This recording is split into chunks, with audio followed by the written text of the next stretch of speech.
Hello?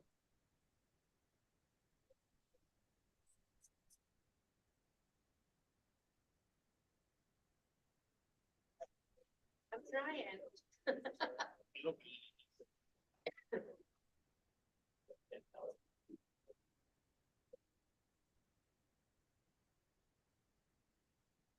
Hello?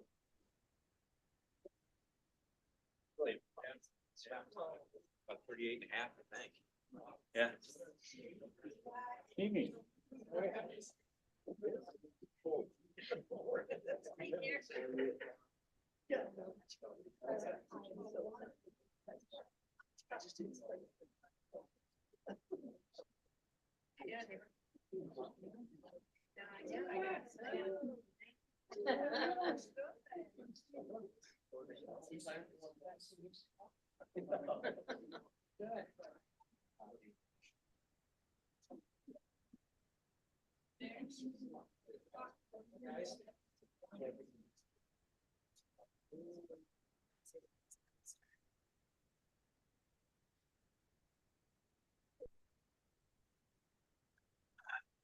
Okay, good evening, everybody, on this very frigid uh, Tuesday evening. I'm going to go ahead and call to order the Committee of the Whole for the City of Bloomington. Um, And if we could start with roll call, Madam Clerk? Councilmember Kearns? Here. Councilmember Motney? Here. Councilmember Dannenberger? Here. Councilmember Becker? Here. Councilmember Hendricks? Here. Councilmember Ward? Still here. Councilmember Lee? Here.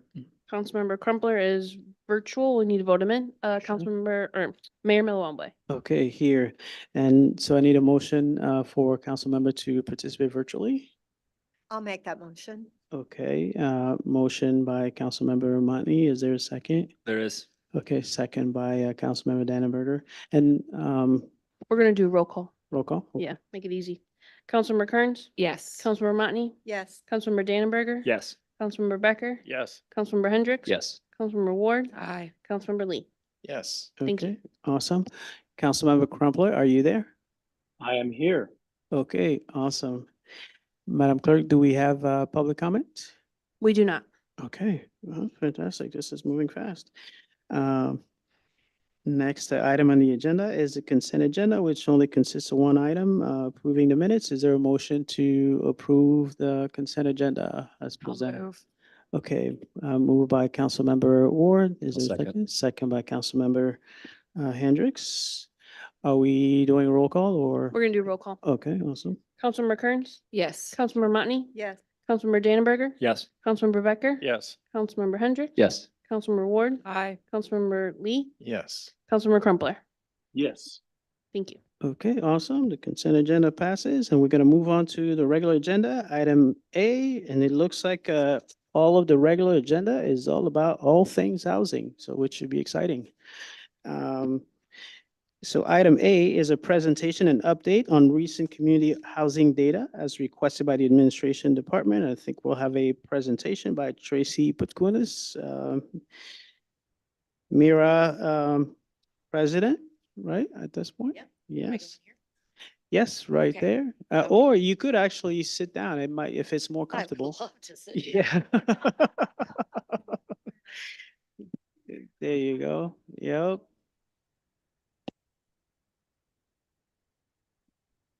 And I know we also have Patrick presenting at some point, so you can come up at the same time so Tracy doesn't feel lonely up there.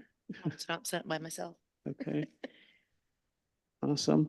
I don't know if Billy, do you have any initial comments or should we just roll into it? We can, just quickly, I think the community knows and has heard over the last several months to years, honestly, about the need for additional housing in our community, both in terms of quantity, but also in terms of quality housing stock and affordable housing. And so what we've done tonight is we've asked some experts in our community to speak to that as it relates to what things look like now. And then we at the city, myself and Kelly Pfeiffer, who's the director of the Development Services Department, will speak to some of the things that are happening in the city government related to this and some potential incentives that we might recommend. And so with that, I'll turn things over to Tracy. Okay, well, and I don't have a nice presentation like Patrick does, but so I'll just kind of let you know what's going on. My name's Tracy Pat Kunis. Again, I am the current president of the Mid-Illinois Realtors Association. I'm here to update you, of course, on the current status in our industry. When Mira sent out the housing stats from our year end, which just ended October of 2024, for just Bloomington Normal, we were up by only 0.5% in units. So we had 7 total homes just increased from the year before, 2 existing homes and 5 new construction from the previous year. As total dollar volume, that was up 8.6%. And our average sale price increased by 8.1%. That was 7.7% with our existing or our resale homes, and then 9.3 in new construction. The average sale price for existing homes ending October 2024 was just under 275,000. And that was up from around 255 the previous year in 2023. And average sale price for new construction in 2024, that was around 455,000. And that was an increase from the previous year's 416,000. And actually, just from my brokerage sales meeting today, our snapshot inventory of our homes, currently only 99 active current listed homes in Bloomington Normal. And that includes single family and condos. So yes, we are in an inventory shortage. 64 of those homes are existing and 35 are new construction. So that's the breakdown of those 99.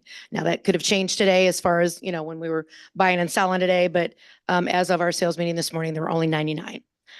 There are no new construction homes for under 250,000. The majority of those are ranging anywhere between $300,000 and $500,000. And as far as those 64 active existing homes, there are only 3 under 100,000. 17 homes are between 100 to 200,000. Another 17 are between the $200,000, $300,000 range. And 9 are between 300 and 400,000. And then we've got actually over 400,000. We have 18 homes over 400,000. So kind of not in our affordable housing range. And between 100 to 300,000 are the most sought after price ranges. They all have less than 1 month of supply of inventory. And then we are also able to see through our showing time service that in the last 30 days, realtors showed properties in just Bloomington Normal to almost 1,100 buyers, which that could be the same buyer looking at multiple homes, but we know there are buyers out there. In a healthy market, we should have probably between 600 to 800 homes on the market.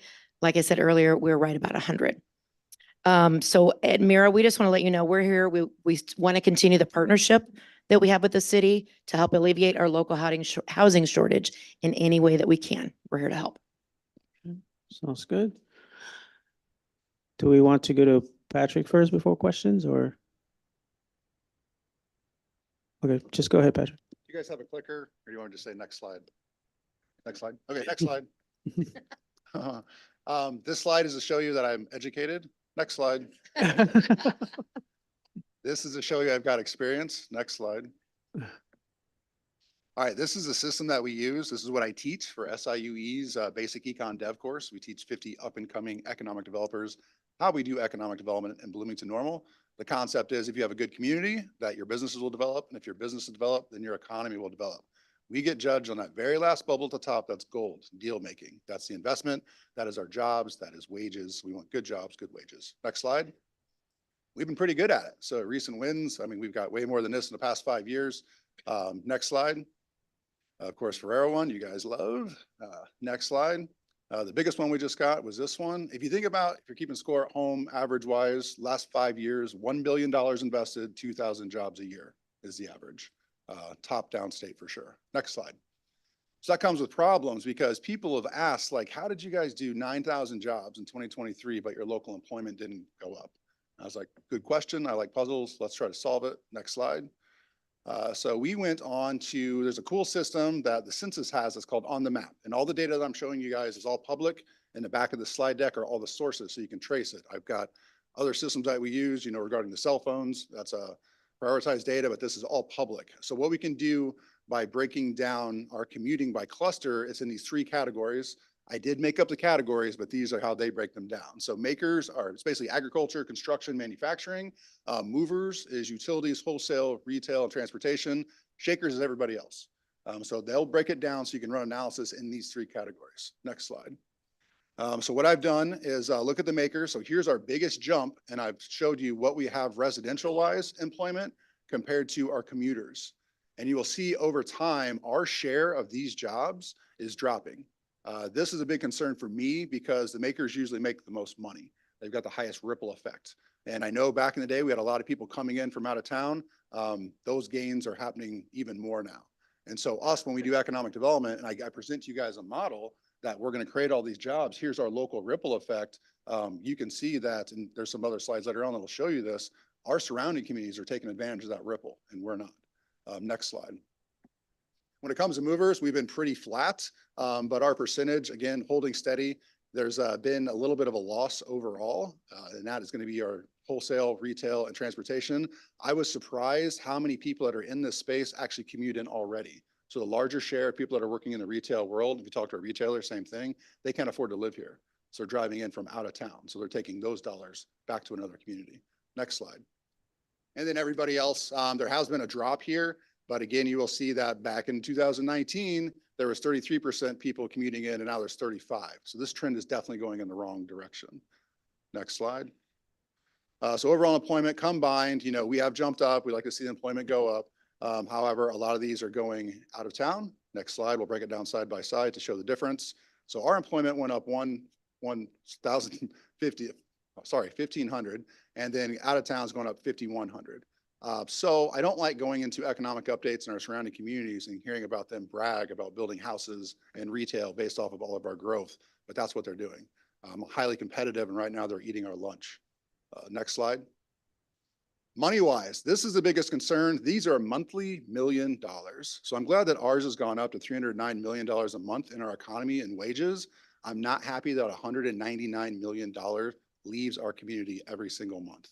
That should be spent in our restaurants, our grocery stores, to help out support the city. I know you guys have a big portion on sales tax, but also property tax going back into the school district.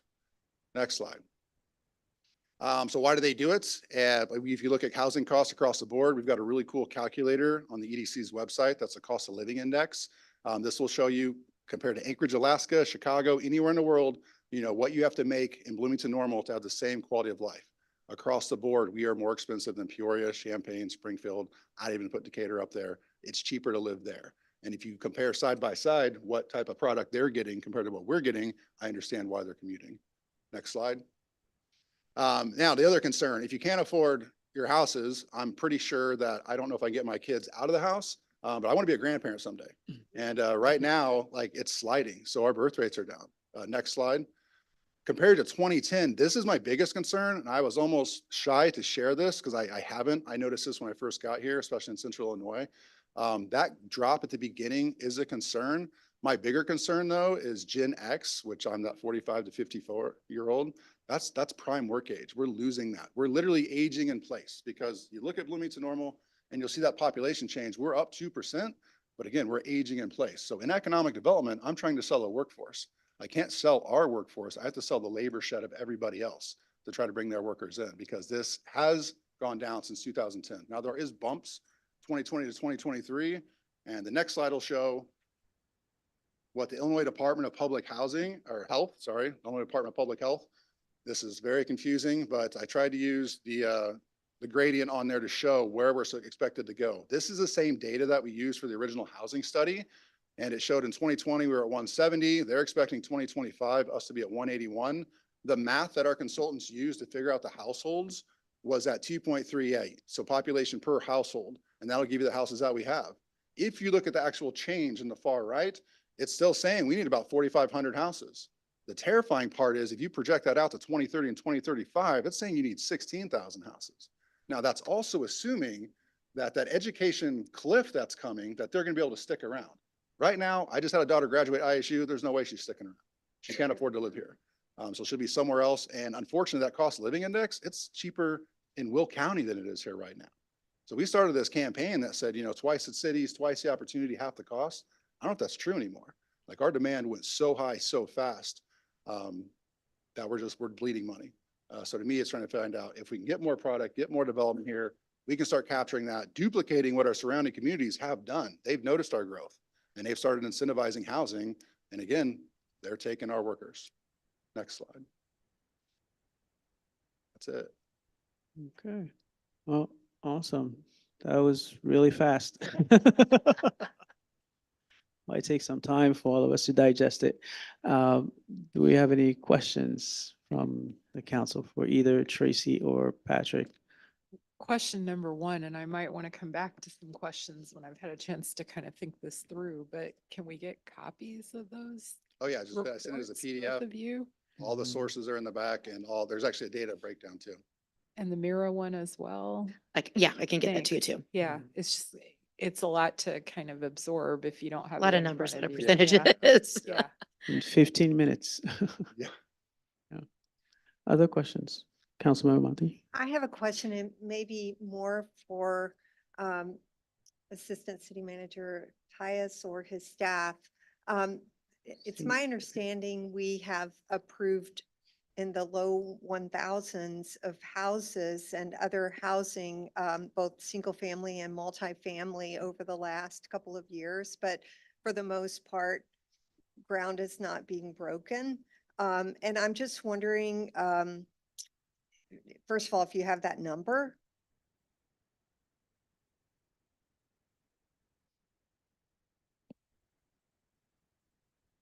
There we go. I don't have the number. You are correct, though, that there are several projects that have come forward. I know there's at least 1,500 units that have not broken ground. And I would say, and Kelly, correct me if I'm wrong, the biggest reason is that the cost of construction is just so high. I mean, it's expensive to build right now. And so that's the largest reason. It hasn't been for lack of availability of land, as you mentioned.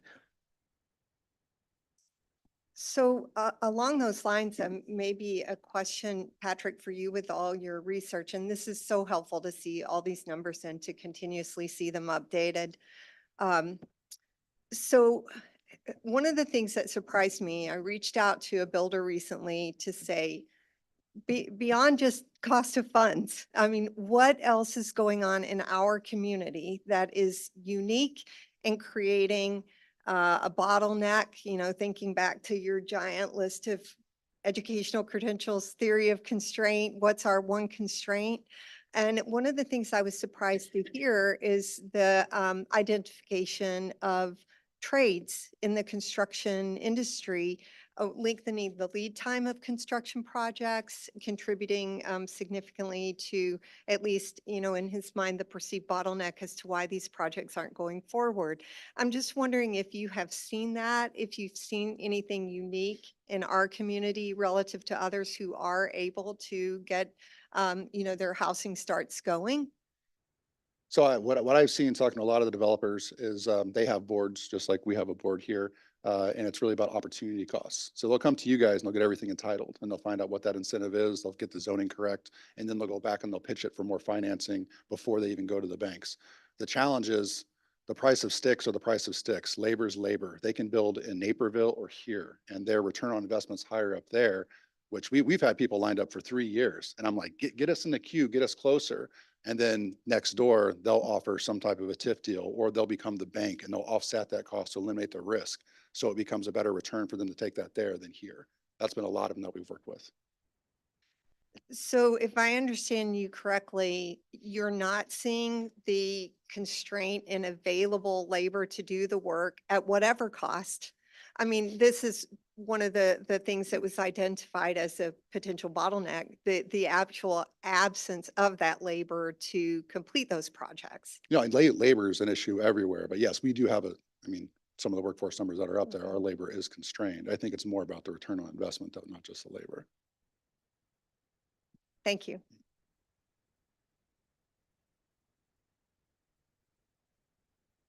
All right. There are other questions?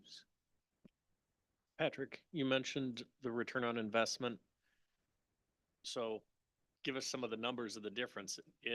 They're making 10% more in Naperville. They're making 15% more. What what level of TIF, what level of other incentives are they getting to make that difference? So all those are public, especially the ones that are recently are not around us, because we'll see them produce. One of them was in East Peoria. We called my colleague. I'm like, how'd you guys pull that off? And they just send me a copy of it. And so we just pass that on to the city. It's the easiest way to do it. I mean, 9% is usually a decent return. It just becomes on where's the certainty going to go to? Because I would like to reverse engineer what their return's going to be to find out what you guys need to do to fill that gap.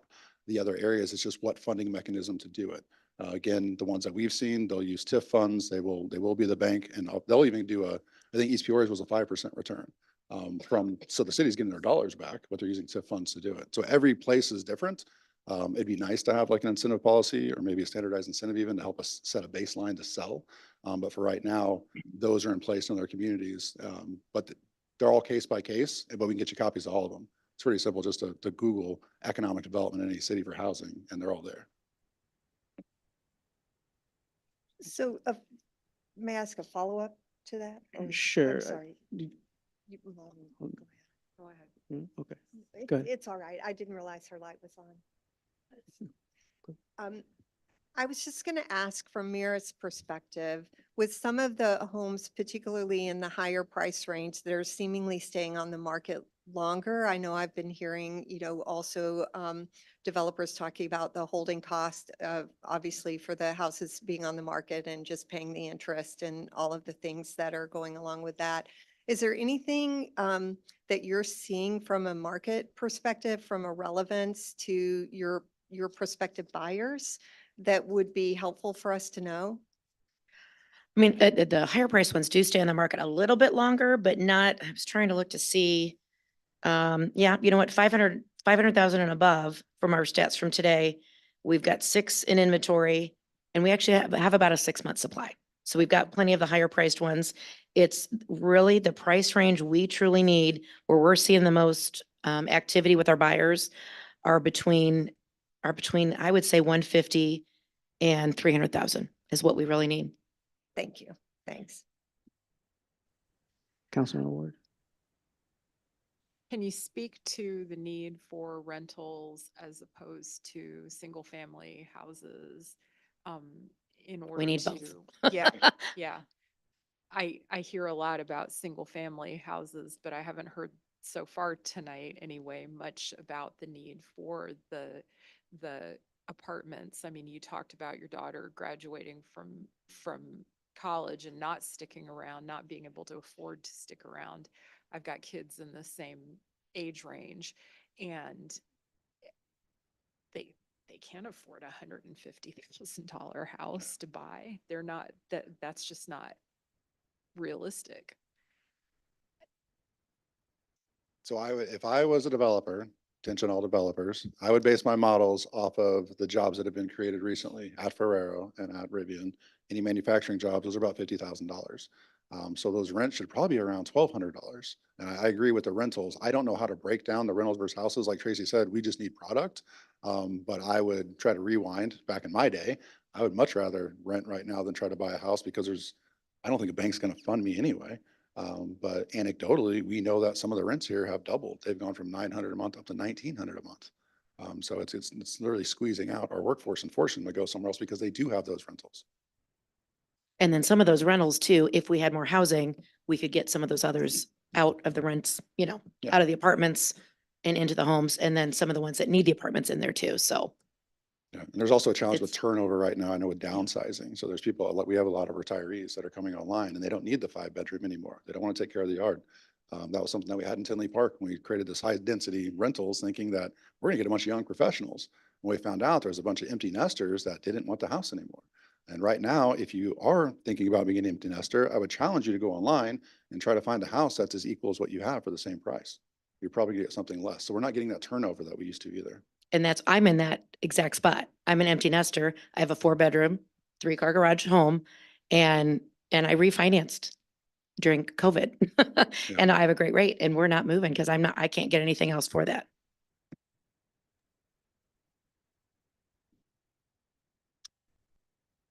So just to, I apologize. Were you finished? I guess this is less a question than a statement, but So those who say it's not about needing affordable housing, that's just a lie. Yeah. Thank you. So, yeah, there's a Yeah. well, we have to And get all of our- relative, yeah, affordable is we relative. got to get all of our definitions down. So there's big A, which is actually what is subsidized. So like LIHTC and MyTech housing. Then there's just affordable that, hey, I got a new job at Rivian. I just graduated, make 50 grand. What can you afford at $50,000? In the Midwest, Consumer Expenditure Survey, which I think is on the Bureau of Labor Statistics, will show that we typically spend about 30% of our salary.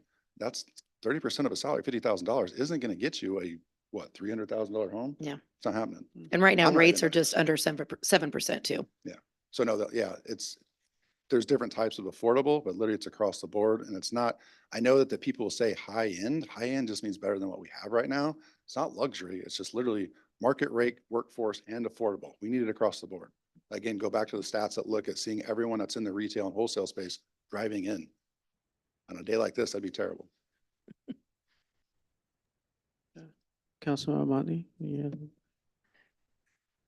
Patrick, I was going to ask if you don't mind just restating what you felt in that conversation, the rent price that you kind of feel is in the ballpark of what Councilmember Ward is referring to. I would say for the new hires that are here, that would be the 1,200 to probably 1,500. Those are for the Rivian workers. Anyone that's under that, I know that our childcare workers just got a bump up to $18 an hour. Where the heck are they living? Where's the school? It's okay. Personal story. I got one daughter who wants to be a psychologist and the other one wants to be a teacher. Where are they living here? And so you have to look at their salaries, take 30%, and then that's what they're going to be able to afford to rent or buy. Your basement? Literally where they're at. Their cars.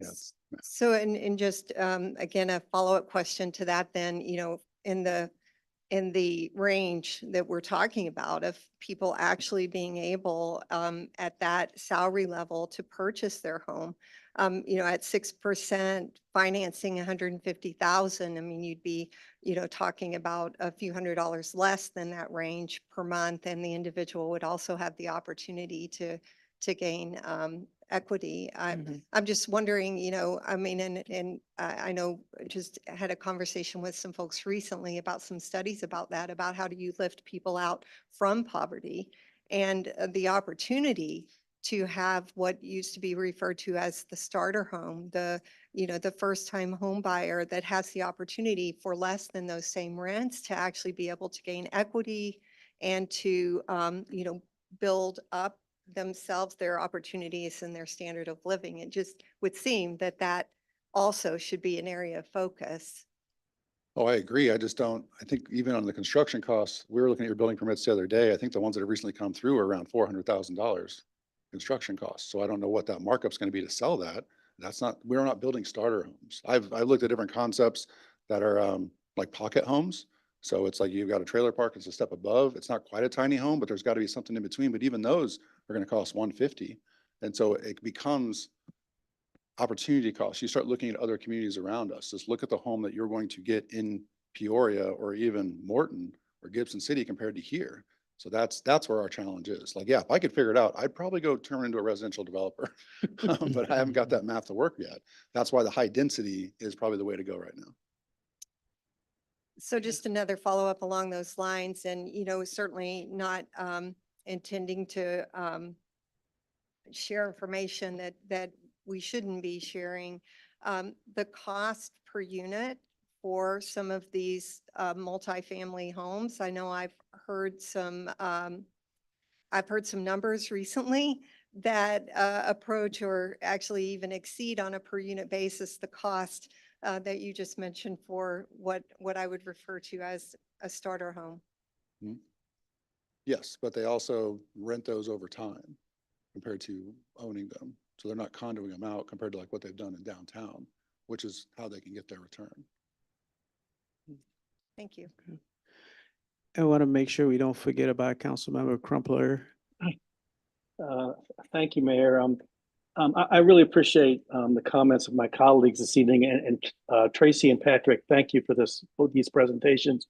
It is really eye-opening, and to hear that recent graduates from universities who are teachers and psychologists can't afford to live in this community based on their initial salaries is really a concern, and to be losing talented young people into communities nearby. I really feel like that's a serious issue that we've got to do something about. Thank you. One question I wanted to ask Patrick, you talked about workforce housing. Have you seen in some of the communities that you've looked at, maybe collaboration, between public, private, where a large company, for example, would help out with housing? If I had that, it'd be done by now. We've approached a lot. The challenge was, because even, back in the day, there was even some factories that had the houses on the roofs, so the challenge is like, if you lose your job, you lose your house too. So that's what we've been told as being a challenge. Okay, sounds good. Other questions? Okay, all right, seeing none. Well, thank you both very much. I'm sure we'll talk about this some more at some point. So thank you, appreciate it. The next item on the agenda is item B, and a presentation by the Bloomington Normal Community Land Trust as requested by the Administration Department. And I believe we have Mark and Noah to present. Oh, sorry, and also Georgine. Okay. I'll be doing most of the presentation this evening. I will have Georgine Chazelle do a few slides, and Noah's just here for moral Okay, support. So sounds good. Did you have anything to add? No? Okay. All right, then you can go ahead, Mark. okay, excellent. Just gonna pull it up here on my end. Okay. Thank you all for allowing us to present this evening. We are a new nonprofit organization. Originally, we formed in July of 2023, and we just got our 501c3 about 2 weeks ago after a long process. And so this is a grassroots nonprofit. Everything that we've done from day one to today has been volunteer-based, but also by professionals in different areas of housing and different types of community development work. So for those of you who don't know me, my name is Mark Adams. I'll also let my colleagues introduce themselves. Georgine? I'm Georgine Chazelle, VP of Bloomington Normal Community Land Trust. And I'm Noah Tang. I'm a board member of the NCLT. Excellent. And I am the president as well. And so I'm just going to really give you a little bit of data. And I think what Patrick was talking about is a really good segue, because the hope is that this is one of many solutions, right? There are many solutions. There are many initiatives going on. And this is a best practice in the realm of affordable housing. So you can just see some of the pictures here. You can go to the next slide. So Georgine, you got our mission, vision, and values. So go ahead. Our mission statement. Could you use your microphone? Oops, sorry, thank you. I have my computer up. I forgot to do it. Thank you. Thanks. All right. As you see on the slide there, that our mission is to retain and grow the Bloomington Normal community by providing affordable and varied housing through a land trust founded on equity, sustainability, and resiliency. Our vision statement piggybacks off of that, and it's to create environmentally sustainable, affordable, and diverse housing through collaboration with the community partners to promote inclusive neighborhoods, institutional change, and good stewardship. Our values include resiliency, equity, and sustainability. And what's so important about our mission and our vision is that everyone on our interim board right now, that's exactly how they feel. This is what they do. I mean, it's their lifeblood. I tell you, it's wonderful to see how we come together on the same word I want to use, same level. Thank you. Same level. Thanks. And it's beautiful. It's beautiful to see. And for us to come this far, it's all based on our mission and our vision. Next slide, please. So who are we looking to serve? And I'm going to get to more about what a CLT is, or Community Land Trust, what that is, and what our timeline is and what our next steps are. But who will we serve? We're looking at serving people in the 60 to 100% area median income. You can see, again, obviously being Bloomington Normal CLT, we're looking at both Bloomington Normal numbers separately, but just to kind of give you a sense, it really is in that 50 to 80% or 50 to 80,000 annual household income. So this is in kind of line with more of a workforce housing solution versus a very subsidized ongoing affordable housing. So that's really the target due to really IRS requirements for safe harbor. We're capping it at 100%. Next slide, please. So the aging housing stock. So we're coming at it from a rehab perspective. That's our emphasis. We are not really working on new construction, but we know that, especially if you're a townie, you know this, we have a rapidly aging housing stock. Over 2/3 of the housing stock in the entire county is older than, I believe, 2000. In fact, for the city of Bloomington, it's close to 50% was built before 1989. And so you can see here that most of the housing is, a majority of it is starting to rapidly age. And that doesn't necessarily mean in terms of affordable housing that we just have to keep building. There's an opportunity to use what we currently have and really improve it as what you'll see here. So next slide, please. So what are community land trusts? They are no strangers to the country. In fact, the first one started in the 1960s in southern Georgia. The ones you see on this map here, there are over 300 in the country. There are some community land trusts that are in blue there. They serve the entire states. And the yellow dots are ones that serve specific municipalities. And if you can squint and if you can't see, that's okay. But we are the first CLT in the state outside of the greater Chicago area. And there are murmurs of other communities in central Illinois trying to start one, but we are definitely by far the furthest along. And so what a community land trust is it basically acquires a parcel of land, parcels of land throughout a community and holds that parcel in perpetuity, and really making sure to promote affordable housing and sustainable development, and making sure that there's more access to home ownership, wealth building, as well as multifamily housing. And so next slide, please. So this is different than a land bank. A community land bank, as you'll see there on the left, is really a short-term focus in terms of affordability. It is just simply trying to get the house back on the market. It is much more conducive and successful in a slower market. And there is a Central Illinois Land Bank Authority. They serve Decatur and Champaign. They don't serve McLean County. They could, but that would require the county to sign off on that. And even if they did, this would be helpful in our more rural communities. But the community land trust model is facilitating new construction if it chooses to, but rehabbing and issuing a 99-year ground lease on the physical grass, if you will, the physical property, while selling the physical home structure to a prospective homeowner. And there's different models of housing, but that's definitely the predominant one that you'll see. Next slide, please. So again, like I said, it's not looking to acquire one parcel. It's not looking to acquire a significant part of a municipality. It's looking at having a modest portfolio, ideally somewhere in the 50 to 75 range in a perfect world. But even to have one CLT home ready and put online for a qualifying home buyer a year would be quite the accomplishment. So again, it's going to remove that home, especially if it's a pre-existing home, from the speculative economy, and it will provide a 99-year ground lease. That means that that home cannot be flipped. And that's just simply because that's the only way you can make sure that that home stays affordable past the first homeowner.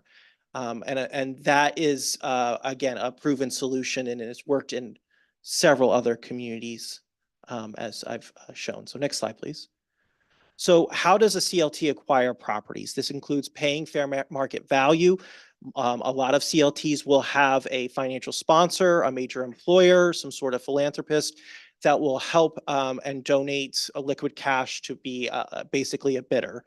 And so paying that fair market value will be a very likely route, including also is foreclosure sales, land bank transfers, if there is a land bank in the area, full donation of estates and bargain sales. And so we definitely want to prioritize properties that are tax delinquent, that are just sitting there and could use some restoration and could be habitable again. It just requires some capacity and investment. So next slide, please. Go ahead and hit enter twice. It'll highlight some numbers here. Yep, and hold it there. So this is for the math people, for the people who really like to see the numbers. So what does it look like? So on the left column there, the CLT model column is just going to show you what the numbers look like for a CLT home. And on the right is what a conventional mortgage subsidy looks like. For a CLT home, it may be originally valued at 120, but it's only going to be sold to that first home buyer for 90,000. And that is simply because by not having to sell the land, you're able to reduce the purchase price by anywhere between 20 to 40%. And so that is why on the right there, you see on that same number there, it's 120, right? It's the same as the market value. And so moving forward after that home buyer or homeowner rather lives there, ideally for 10, 15 plus years, if it's ready to sell and they're ready to move on, maybe to market value or other options, they will still get an appreciation, but there's a cap. And so versus in this current market, anyone could get easily more than 100% return on their investment. In fact, I don't even want to venture to say how high, to the point where, again, it can't be affordable. So percentage of that cap for the buyer one is a 25% cap.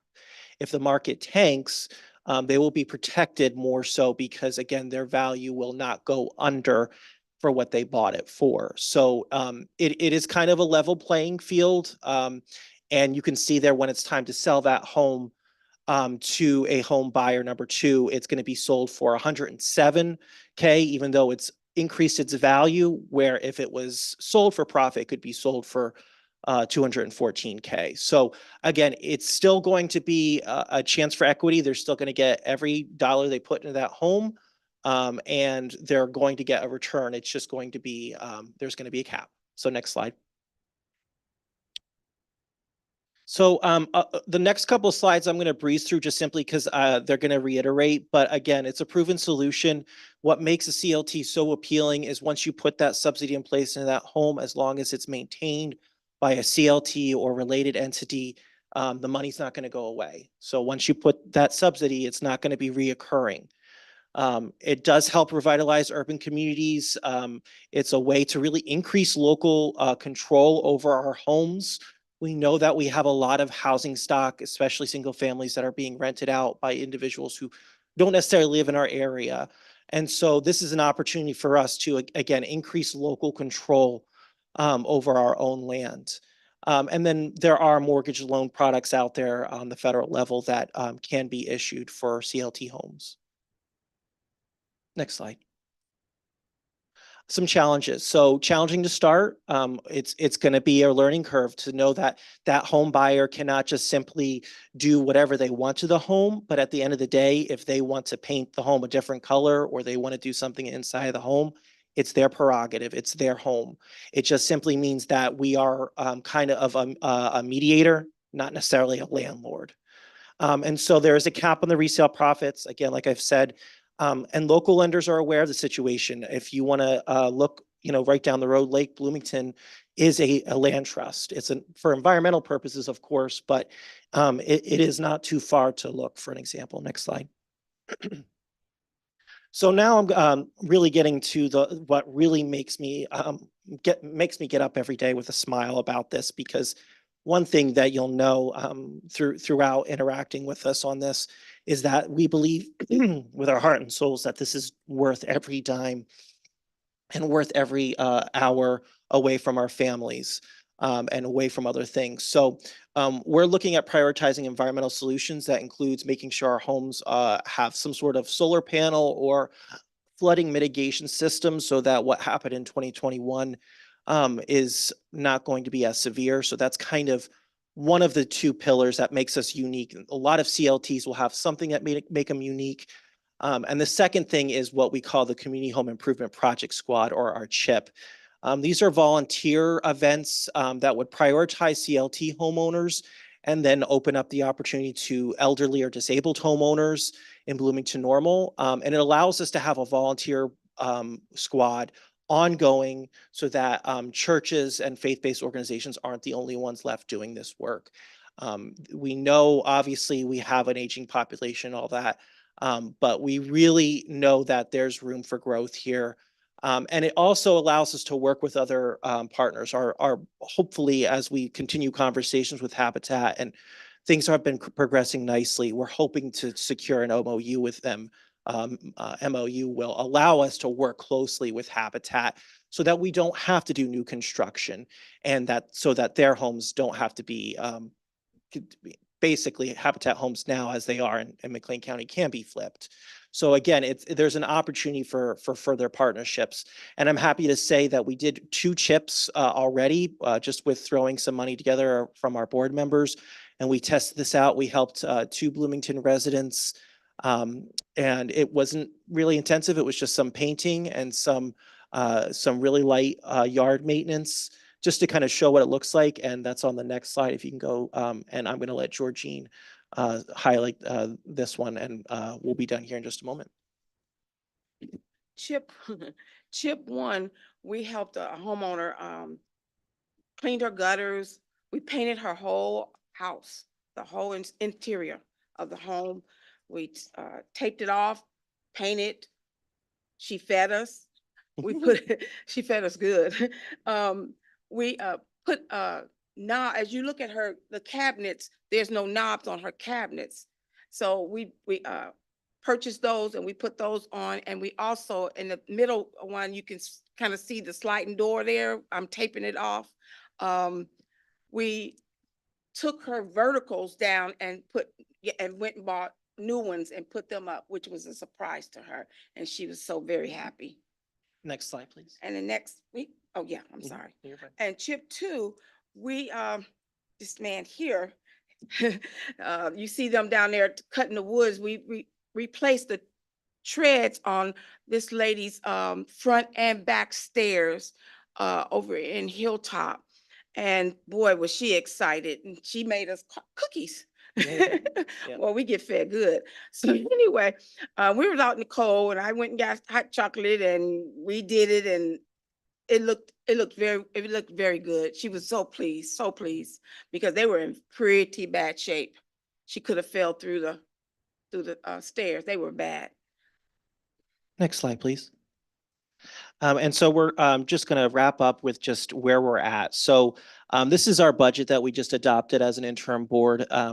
And so our goal for the end of this year is to at least raise funding for just the renovation costs. We're not going to look at acquiring a home until we basically have the just a rough number of roughly, again, the amount for 2 payments in the bank and down payment as part of that progress towards securing the first home. We also want to make sure that before we take on that first home, again, that we have some funding for renovation. But again, the bare minimum of what we can do to really move forward is that $54,000. And that is assuming that we can secure 1 home by the end of this year. And so our budget is very, very conservative to the point where we are looking at not allocating a certain amount for renovation and capital simply due to a lot of varying factors. And so our goal here is to at least have 54 before we can entertain looking at the first home to be renovated and what it would take to acquire that home. And again, our hope is that, and we've had several conversations with a lot of employers in the area. We have not been sitting behind a desk. We have been going out and giving a lot of one-on-ones with major employers, well-known community leaders to make sure that they know what we're going to be working towards. Next slide, please. And so I do want to make sure I emphasize this Habitat for Humanity partnership, which we're working very hard on. The reason why we're not looking at a merger is simply because Habitat for our community serves the whole county. A CLT is best used and successful in a very certain municipality. And so that's why we're looking at just really having kind of a very tight partnership there that hopefully we could, again, increase the mission and further that mission for affordable housing. And also provide more volunteer opportunities for the major employers. Next slide, please. And so where we're at, like I said, we had our first meeting in July of 23, established our bylaws a little over a year ago. We established a networking plan on who are the power players and who we need to connect with. Established a business plan in June of 24. It's a 2-year business plan. I'll be sure to share that with Jeff and Billy. And that has been vetted. We launched our website September 24. It's blonoclt.org. It's been a work in progress. We established our charitable status with the state and are officially set to go with the state and the feds as of this month. And we adopted our budget for this year. And so that's kind of where we're at right now. Next slide, please.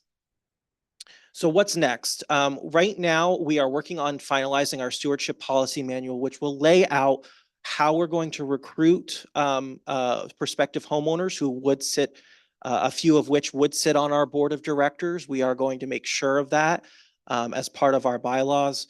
And then we're also going to make sure that we have sound policies to make sure that maintenance is critical and that the home buyer knows what they're getting into.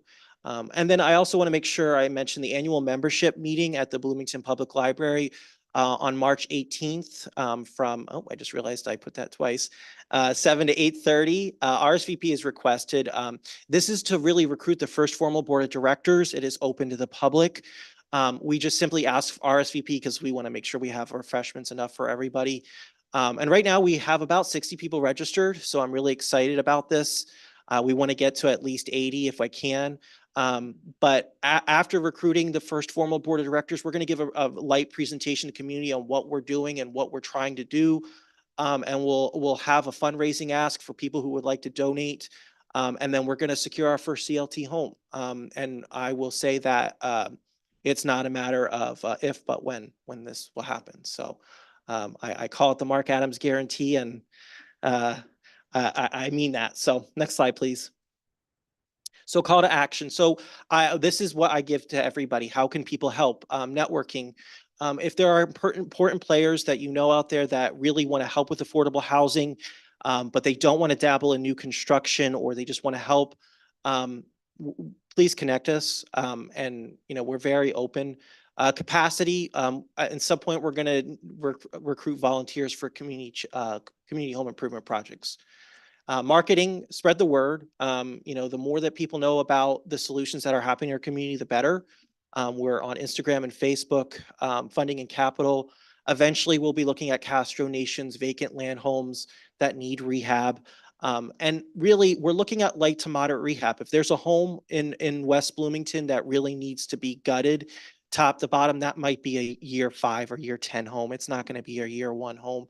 We are looking at not having any administrative costs or operation costs, or at least very, very minimal for the next 1 to 2 years to really show our commitment. And at some point, when we get to the second or third home, there'll need to be somebody managing that at least part-time. So we are going to move this forward. And one thing that I would really like, I know all of us would like to see, is just a housing trust fund at the local level. And that's not supposed to be on one municipality's end.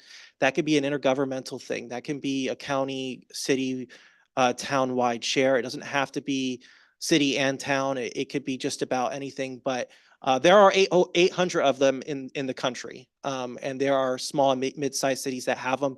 And so it would go a long way in getting our numbers going if there was a pot of funding that all affordable housing developers and nonprofits can apply to. And that is a best practice. So next slide. All right, there's some information. I'll make sure that the slide deck gets to you all. I'll just simply ask Jeff and Billy. I'll make sure to send you all the latest That's really all we have for you. Thank you for allowing me to go about 5 minutes over. I do want to obviously open up to questions. So thank you. Awesome. I was about to cut you off. Councilmember Becker. Thank you for sharing that. And I want to stress that I am by far from an expert on this, right? So this is genuine question based on the research that I've done. You mentioned, getting one house going. You also mentioned a goal of 50 to 75. Somewhere down the road, the research, The number of the stock. Okay, yeah, Yeah. go ahead. the research that I've done says these are not self-sustainable until you get to 150 to 200. So I'm curious what when you look at that, there's a lot of long-term funding that's necessary Right. in order to get it going. Do you have any information on those numbers that would be required? Absolutely. So I'll first by saying that we are not doing this without consulting. So consulting fees is the only cost that we have, of course. And I encourage you to look at Grounded Solutions Network. Solutions Network is a national nonprofit that does consulting for startup CLTs. And we've relied on them heavily. We are a paid member. And really, they have give us very diligent guidance on how to get to that point. And to your point, absolutely, it has to get to a point where it's self-sustaining, and a CLT does acquire an incredibly high portfolio for what a nonprofit would look like. And so that is why you have to have the capacity to manage it at some point. And in terms of what a number looks like, it's also relative to the housing market and relative to really what funding is available. And so I know that may come across as not a crystal clear answer, but that is the number of CLT homes in a CLT portfolio really do vary. Like, I'll give you an example of Burlington, Vermont. They have the oldest CLT in the country, and their portfolio is over 1,000 homes. And so there are plenty of CLTs in the country. I just did a tour out in Montana, in Missoula, Montana, and their CLT is about 20 years old, and they have a really impressive, diverse housing portfolio, not just single family, but also condos and small homes. But they have about, I believe, roughly 45 in their portfolio. And so it takes time to acquire that capital. But from my understanding, there's not a certain gold standard or gold number where you get at where it's stable. But again, at the end of the day, it's striving for that stability. So Could I add something as well, Mark? A lot of the more successful and financially independent community land trusts also have rental properties on their CLT land, which also really helps out with the budgeting for that. Okay. Oh, Councilmember Ward. Yeah, so thanks for this presentation. It's really exciting to hear, and I look forward to hearing more, and we'll look forward to, RSVP me for the 18th. I would love to be there. So I'm curious about just a couple things. One thing that you were talking about was spreading the word and asking for donations of vacant land. And tell me a little bit more about what you would do with that, because it's my understanding from what you said that you're not looking to do new construction, right? right. And so if someone were to come to us and say, I have vacant land, I want to give you our first, this is why we're prioritizing an MOU with Habitat, because ideally we would be giving the development rights over to Habitat so that they could develop a Habitat home, but we would retain ownership of the land, of the grass, if you will, simply because we want to make sure that that home stays affordable for whatever the lease term we do. 99 is the conventional number, but there's nothing say you can do 40 to 50. It doesn't have to be that long. So Would you be open to partnerships with others besides Habitat? absolutely. This is a community initiative. We believe deeply in a public private solution on this. I think that it's going to require a lot of different types of entities. And I think that is the ideal solution. Have you, would that include potentially tiny houses? And, Uh, and no, go ahead. Yeah, you got Yeah, the. we have been in talks with some larger private developers in town with having some of their fee simple lots being CLTs, and those would be anywhere between 800 to 1,100 square foot. And are there any faith communities that you've been connecting with so far? Absolutely. So there are really two types of stakeholders that we've prioritized: major employers and faith-based organizations. And so we have connected with several churches, from Illinois Wesleyan to Normal First United Methodist, to really show that this is, first and foremost, this should have heavy involvement from our faith-based organizations. We know their involvement. So absolutely, we started that. Do you And mean add Mount Wesley? Pisgah to, add Mount Pisgah to that. Great. We've met with him and he's very interested. And do you mean Wesley United Methodist? Yes, it's a bad habit of mine. I'm sorry. Yes, I do mean, and with basically, we are slowly chipping away at that list, but we usually average about 1 or 2 organizations a month. Thank you. Okay. Sorry, I just want to say I am so thrilled to hear the emphasis being put on rehabilitating, repairing what exists, because in some of the older neighborhoods of our community, right, we're not looking to level the entire neighborhood and build something new. That's essentially leveling the community. What we want is to be able to make the community livable that we have, because it is a community and people want to stay there. Thank you, Councilmember Monty. I mean, I agree. I'm a big fan of these rehabilitation projects and the fact that you've gathered volunteers to make a difference in the lives of these two people. I think that's wonderful. The slide you showed with the math on it, it looks like your assumption rate for the cost of the land relative to the cost of the structure was roughly at about 25%. Is that correct? So I should preface by saying, on the Appendix C, this is a standard example. This has no local context, no local data. And quite honestly, this is just for really, again, demonstrative purposes. 25% cap is very normal. It is very, I'm not going to use the word conventional because that seems like a bad pun. But yes, it is a very typical number for what that cap would be. So just trying again to educate myself, and I will reiterate what Councilmember Becker said and probably double down on that. I'm certainly not an expert, but I tried to prepare, for this meeting. And one of the catalysts for a lot of community land trusts are areas where the percentage attributable to the land cost is significantly inflated relative to the structure. And it seems like our conditions here are a little bit the opposite, where land is more plentiful. I'm just interested in kind of the research you've done about that, and also to any analysis that you've done as well as to the financial impact of removing whatever percentage that is to the schools, to the other taxing bodies in the organization, in the various governmental entities here. Excellent.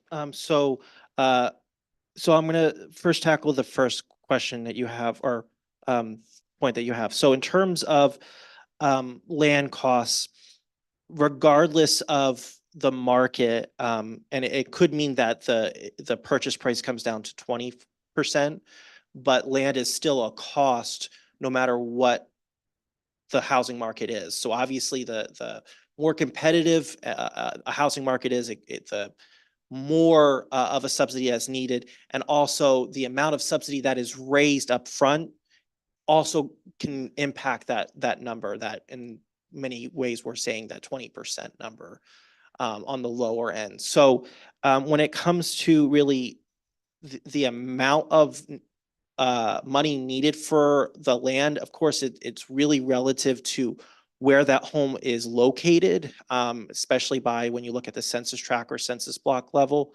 So if you're looking at costs, you also have to look at on the income side of the home buyer. So it still needs to be subsidized in some way, whether or not that's 20% that the land would reduce the purchase price versus 30%.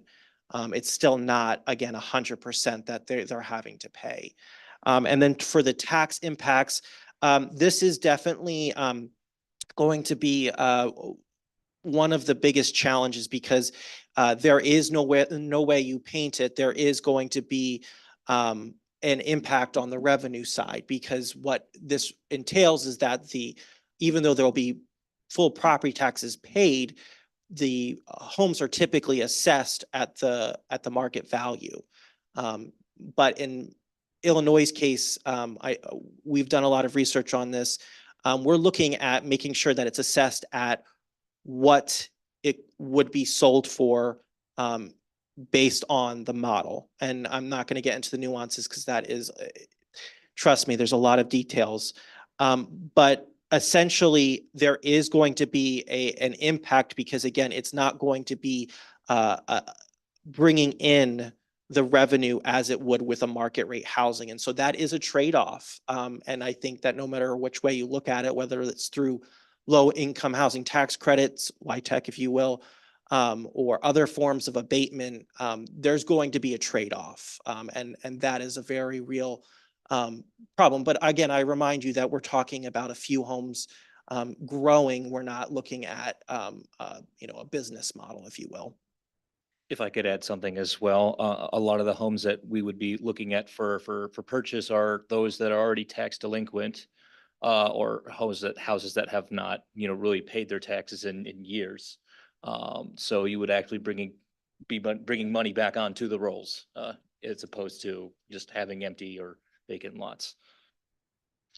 So I'm sure it sounds like you've actually looked at some property tax statements, so you realize that land is Absolutely. a line item on its own. Oh, yeah. So you're suggesting, I mean, can you connect the dots for me? Are you talking about, impacting, changes to the property tax structure to actually back this out just for the carve outs for whatever might be in your portfolio? I'm just trying to So- figure out like how this would be implemented. Oh, yeah, no, absolutely. And I will just preface by saying that I can generalize, but it's after several conversations and consultations, this is one of the few like logistic finagling because at the end of the day, it's all relative.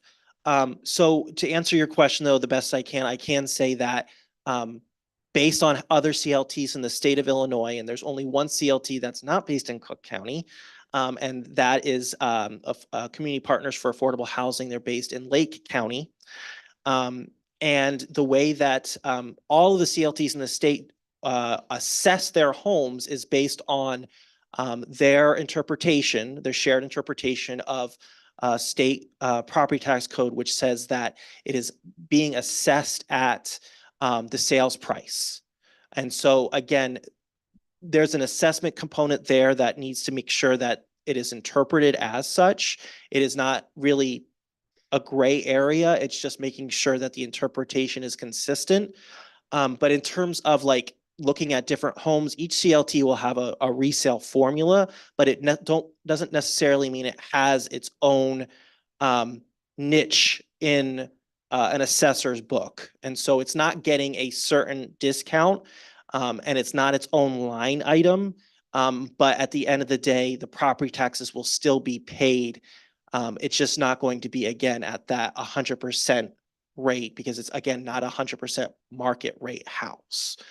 And there's different solutions when it comes to property tax abatement because at the end of the day, if they were to pay 100% of the property taxes on a home that's, being subsidized, their property tax bill would be most of that mortgage payment, right? And so it would be disproportionate if we don't look at that equal assessment. So hopefully that started to answer your question, but I will tell you that's the best I can do for now.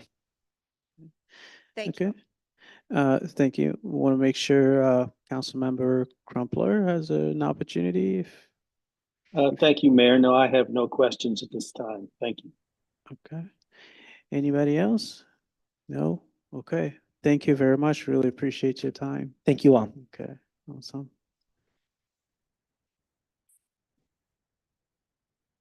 The next item on the agenda is item C, a presentation and discussion on potential housing incentive and initiatives as requested by the administration department. And I know we're gonna have both Billy and Kelly present. This has been,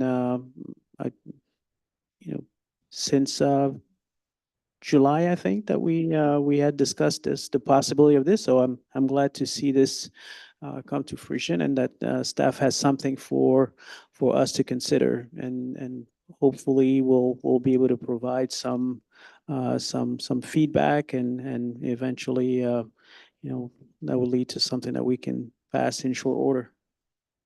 Go, Billy. Thank you. Thank you, Mayor. So hopefully you heard tonight and you've seen over the last several months that there's a lot of people, a lot of organizations working to address housing, then the housing shortage in our community. It's a priority for a lot of folks, particularly affordable housing. That's not unique to us. It's something that you're seeing across the country. We're fortunate to see that our companies are growing versus some of the communities where that's not happening. You talk about a Ferrero and a Rivian investing millions and they're adding employees. It's a great thing. But we also know, as Patrick showed tonight, that there are a lot of folks who are struggling to find a place to live. We know that there are folks who say, and it's true, not everyone will choose to live in the city, but we know for a fact that there are many who would if they had a place to live that they could afford, frankly. We've heard that, we've seen it, Patrick showed it tonight. So as the mayor said, there's been a lot of work. We did the housing symposium during the summer just to hear from developers and contractors in terms of what were some of the hurdles to housing. We talked a lot with you during the summer. And the council in July passed a resolution listing your priorities in terms of how to tackle this issue from a city perspective. Again, realizing that it wasn't our intent to try to be all things to solve this issue. There's no magic wand. And I should have actually started with that. I think there's this feeling amongst some that there is this magic solution that we can either throw money at it or we can do A, B, and C, and it's going to fix the problem. That doesn't exist. So we were fortunate that you as a council chose to give us your priorities in terms of what you wanted us to tackle.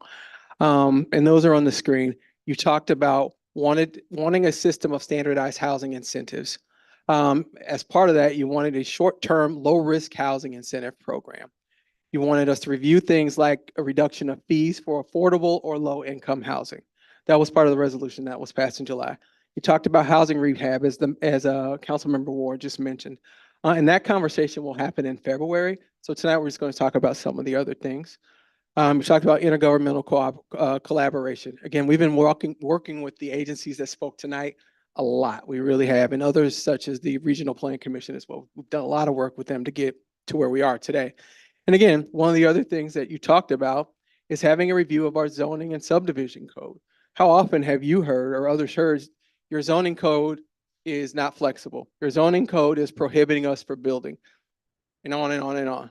And in some cases, that's true. So that was one of the things that you talked about wanting us to look into.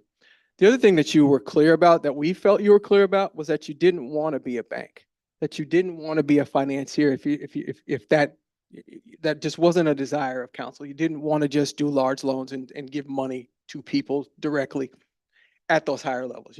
We felt like you were clear with that. The question became, how do we spark development while minimizing the direct impact on taxpayers? The great thing about that and going in that direction was that it forced us to really look at how we could impact development and building of housing without it being all financial. I mean, we're going to talk about some financial things tonight, but how could we do other things? How could we improve our processes? How could we make the situation better? And as Patrick said, and I feel like I've said your name a million times, Patrick, but as he talked about tonight, how can we create certainty amongst builders that when they have a project, we're going to get it in the door, we're going to get it through the process quickly and efficiently, and we're going to create certainty that we want them? What are some of those things that we could do that aren't necessarily driven by finances? And so those are some of the things that we'll talk about tonight and that we looked like. again, certainty matters. I mean, it is a very real thing to say that some of these folks will come to you.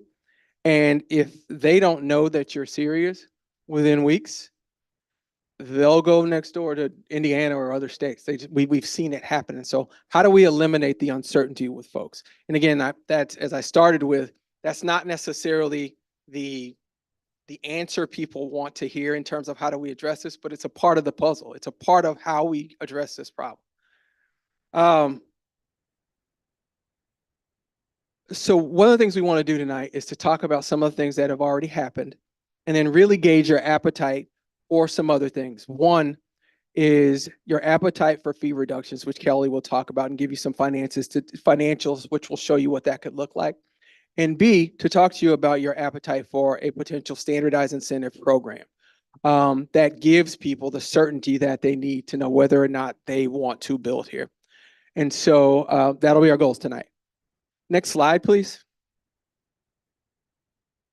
One of the things we've done is we've given people a one-stop shop where they can go and see what land is available. They can see what land has already been subdivided and platted to be available for development. They can go to this map, and that's not a live map, but there is a live map on the site where they can see properties that there's already infrastructure nearby. They can see a complete list of incentives available. They can go to one stop, and it's at buildingbloomington.com that people on their own time can go to the site and figure out what we have available and what land is available, and different levels of land availability and readiness for development.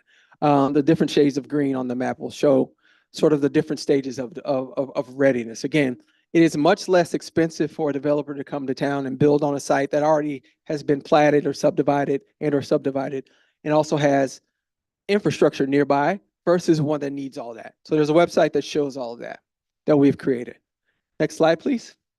We talk about zoning code review and the regular comments that we've gotten over time from people who have talked about, hey, we want to do this and that, but your zoning code does not allow it. We have contracted with a company by the name of Opticos, and they are working now to review our zoning code.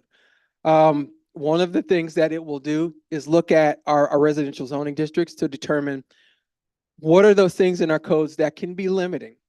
It will do things like identify areas that could be ripe for what is known as missing middle housing. And for those who don't know, it's modest home choices like duplexes and triplexes, and in some cases, ADUs, et cetera, accessory dwelling units. It'll look at areas that might be ripe for that. It'll look at zoning code areas that might be prohibiting those kinds of things. That work is underway now.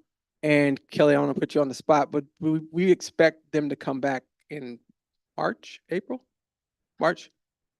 Yeah, probably March or April. The first stakeholder meeting is actually this week. Okay. And so they'll have another one, and they are well into the analysis right now. So definitely by March, we expect something. Thank you. And missing middle housing, when you talk about that, it's housing for teachers, it's housing for police officers and firefighters and Ferrero and Rivian workers that we talked about tonight that is affordable, and it gives a diversity of housing types as well. So that work is underway right now. Next slide, please. One of the things that has occurred is that in September, you as a council approved zoning changes that will streamline the development process, that eliminates some of the hearings required, and that doesn't eliminate public input. But there were some things that we had that required multiple hearings that was just delaying the process. We brought forth a series of text amendments back in September that eliminated that. The other thing it did is that it increased flexibility to allow for building accessory dwelling units. You hear about ADUs a lot as part of the puzzle to address some of the housing questions. And hopefully you can see some of the photos on there, or some of the drawings. ADUs are what they say, accessory dwelling units that allow for different types of housing on a lot or a parcel that already has traditional housing. It can be a detached unit. It can be attached to a house. It can be a rooftop apartment on top of a garage. It can be things that are in the basement. Again, as you talk about kids perhaps staying home longer, it provides places and spaces for people to live on existing units. The change that you approved back in September allowed for that. You talk about parents and parents who are staying with children longer. My mother-in-law lives with me now, and to be clear, I'm happy about that. But but it's happening a lot. And we want to be able to create spaces where people can facilitate that because it's happening a lot. Next slide, please. That's been approved. Standardized incentives. You talked about one of your priorities being creating a standardized incentive program. One of the things that the EDC has done is to talk with the state about whether or not residential development could be utilized in the enterprise zone. We had asked for that, and the enterprise and the EDC took it and ran with it.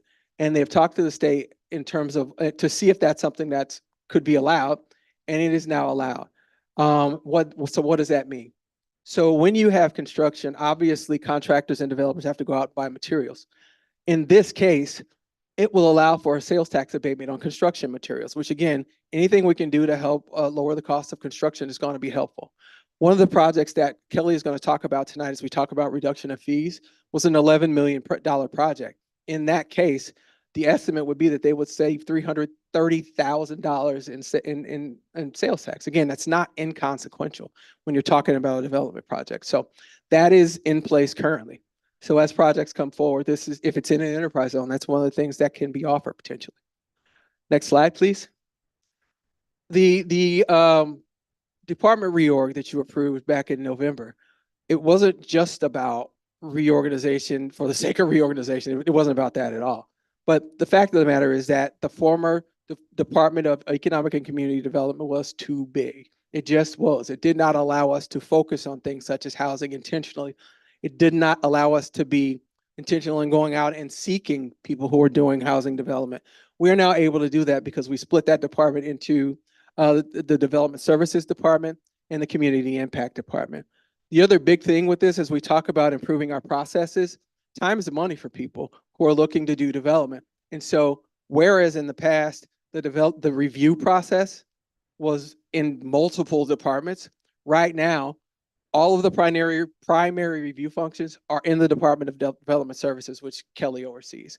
It allows for efficiency. It allows for us to move things through the process faster, and it's going to be a big deal. There have been projects in the past that languished. You know, when you hear from folks who say the city is just, they're slow, they're not doing what they're supposed to do, or I won't say it that way. The city is slow and their process is costing me money. Honestly, that was true. But with this reorg, we're going to be able to do things faster. And Kelly, cover your ears. One of the things that we're targeting is to get the review process down to 10 days. Where there have been times where it took months, and in some cases years, honestly. That's done. That's a done deal. Next slide, please. So you all know that we have implemented a process improvement process. We've contracted with Iverson Consulting Group in August to identify organizational process improvements. One of the priority areas that they're looking at is our plan review process. Again, as I said, time is money, and time is also certainty or uncertainty. Iverson Consulting is known worldwide for their expertise in organizational excellence. Our plan, and I'm not kidding, that picture on the slide, we had a 2-day review back in December where we laid out our review process. That picture at the top is what it was. Now, who can manage that? Like, nobody can manage that efficiently. What I will say, to be clear, is I'm not pointing blame at anyone. It's just something that our process grew into over time.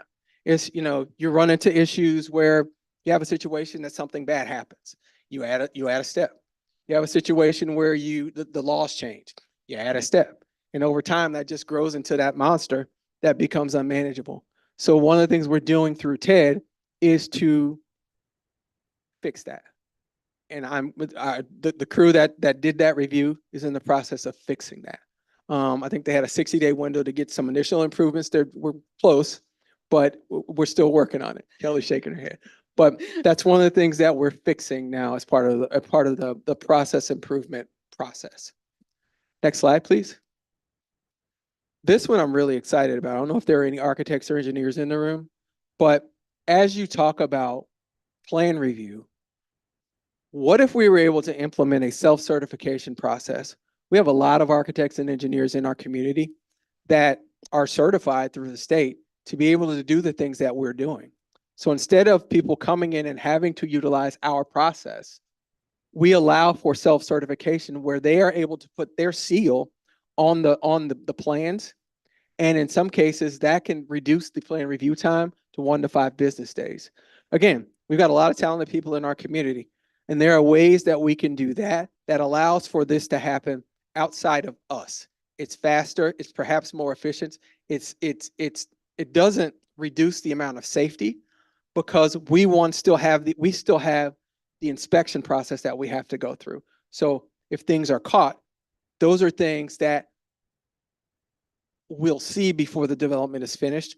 But the other thing is that it will be incumbent upon the architect or engineer who self-certifies to make sure that those things don't happen because they will be responsible.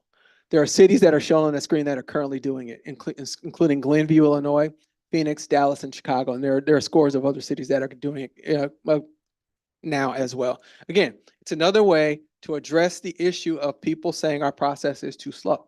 It's saying our development community out there can certify these things ourselves. I'm really excited about this, and I think it's going to be a big deal. And I think we can do it in the first half of 2025. We're under review right now. We have a meeting, or we're setting a meeting with the city of Phoenix to talk to them. Next slide, please. So what we're going to do now is we've walked through some of the things that have happened. Again, some of those are not exciting. They're exciting to us, but they perhaps aren't the magic bullet that some folks are looking for, but they're important parts of this process to be able to address the housing issue. One of the ways we can impact financials is to address fees. And the fees on a development project can be substantial. So we're going to have Kelly walk through a recent project, which was the Lincoln Lofts project, which was an affordable housing development in our community off of Four Seasons Road. And she's going to walk through what a reduction in fees could look like as part of a standard incentive process. Kelly? All right, I'll take it. Yeah, so Lincoln Lofts was done in 2 phases. Basically, they also had to do on-site detention. There are a total of 110 units, 230 bedrooms in this. They also paid a Parkland fee in lieu, you'll see that later, and had some water and wastewater tap-on fees for simply developing the process. So phase 1, permit was pulled in 2020. It's for 56 units, 132 bedrooms. The total in fees for the water and wastewater connection. So those are the fees that they're paying us back for, essentially, from improvements we made before. $33,306. They also paid for Parkland when you have, go ahead. Can you go to the next slide, please? Oh yeah, my bad. I'm turning the next slide while you can't see it. I shouldn't be running my own presentation. Great, sorry.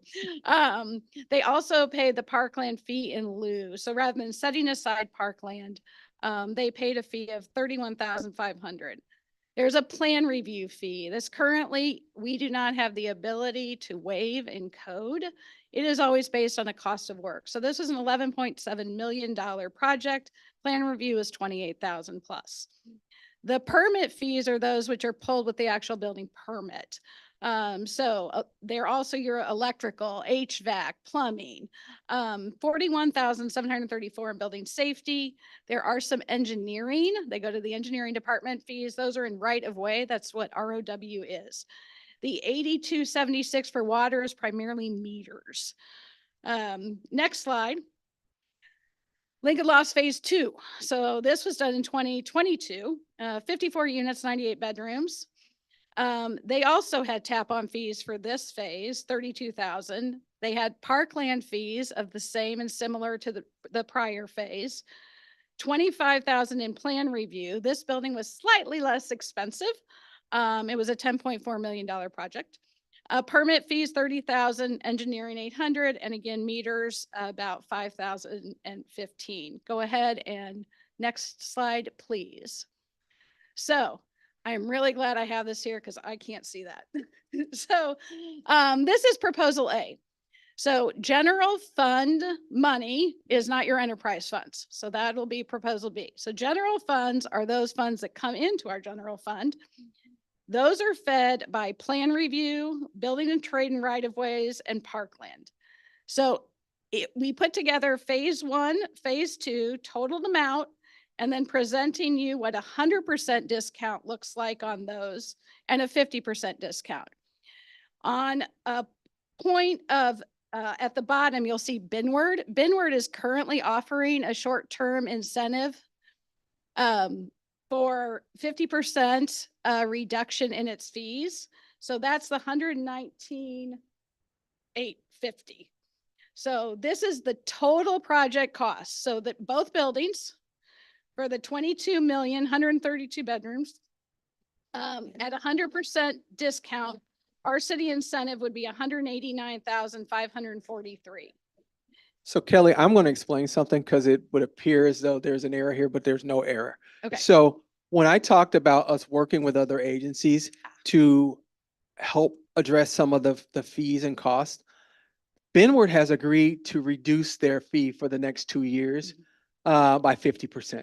And so in either a 50% discount situation or a 100% discount situation, their reduction is the same. So that's not an error. Benward has graciously agreed to reduce their fees, which can be sizable. So in either of those situations, the reduction will be to that number versus double that. I say that right? Yeah, you did. I was just going to get to it with the totals, but that's great. So that's why that is fixed, because that is their incentive and it doesn't matter. So ours is either 100% reduction or 50. So I provided you here what the per unit and per bedroom type of offset would be. Per unit with 100% discount, $2,800. Per bedroom, $2,300. Going towards next, change slides. There, general and enterprise. So if we were to look at the enterprise funds, remember I told you that there were water and wastewater tap on fees. These would consider part of that and waive those as well. So this again is for the entire two-phase project, the $22 million project. Again, Benward's share is the same under both scenarios. But under a scenario for us, if it was 100% discount of all the general fund fees and the enterprise, you'd be at 268,674 would be your contribution to the city incentive. Reduce it into half is 134,337. The total incentive then, because Benward, again, this is in short order, there's a 2-year agreement, would be $388,000. The per unit is $3,500 in this case, and per bedroom is $29. So I think many people don't know what our fees are just in general, and our fee schedule is really, really complicated. We're also hoping to simplify that. So we thought this would help you understand what a new construction multifamily project would look like in the fees that we charge for them to get going. I will note that this project didn't have a stormwater detention fee because they went ahead and provided it. And it didn't have a substandard road fee. That is another kind of tap on fee that we often assess. Next slide. Okay. We define low income housing based on HUD scale. So less than 60% of AMI. If you have a family of 4, you're looking at an income of $65,640, says that you can afford about $1,641 a month. Now that you can look at as rent, but we also wanted to show you what it would mean if you were to buy a house. So in this case, what we did is we took that monthly, we put into a calculator, we figured a 6% interest rate with 10% down on a principal, factored in what the property tax rate would be on that house. And you're looking at about $210,000 is your max. If you're in the less than 60% AMI of what your purchasing power would be per month under those scenarios. And again, 30-year mortgage. Affordable housing, we do is between 80% AMI and 120. So again, family of 4, you're looking between 87,000 and 131. The max housing expenses per month, $2,187 for 80% AMI up to $3,281. The market value of a house max, when you calculate it in this anyway, is between $300 and $450. Now that's that spending 30% of your income on housing. I'm not saying that that's affordable. Let me just go out there and show you that. Okay, next slide. So I wanted. Let me stop you for 1 Yep. second. So Back. can you go back a slide? as part of this exercise or this conversation, we want to make sure that if in the event that there's an incentive program, we are defining what we define as affordable, not necessarily what HUD or others have said are affordable, because those numbers clearly are not. So, yeah, thanks. Well, and it's those price points that lead me to the next. So next slide, please. So new construction fee impact. So I picked 2 houses that are currently listed, 2 new construction houses. 4011 Bluebell is the least expensive one on the market right now. It is listed for $289,900. It's a 1,675 square foot 2-story, a 2.5 with a 2-car garage, partially finished basement. So in order to get that permit, it's $1,328 in building permit fees.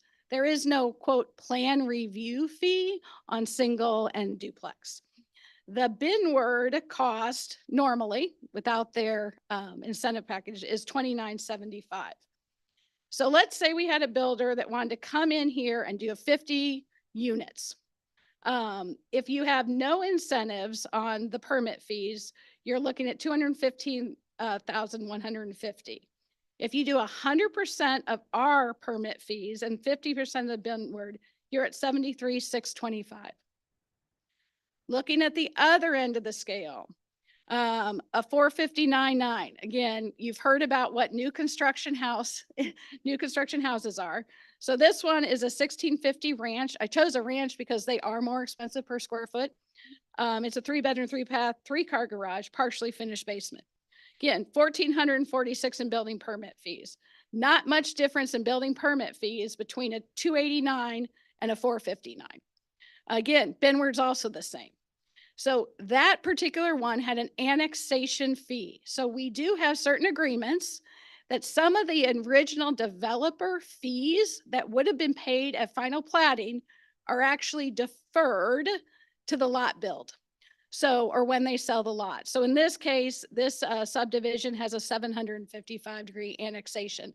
One of the things we had talked to builders or developers about is, look, all these fees that I have to pay when I plat, if I could defer those to when I actually get the money for selling the lot or to a builder, that would help me with the cash flow.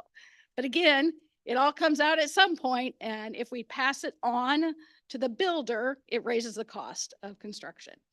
So if you go in here and you're going to do 50 of those, you're looking without incentives of $258,800. With again, 100% COB incentive for our building permit fees and 50% BINWARD, we're at $112,125.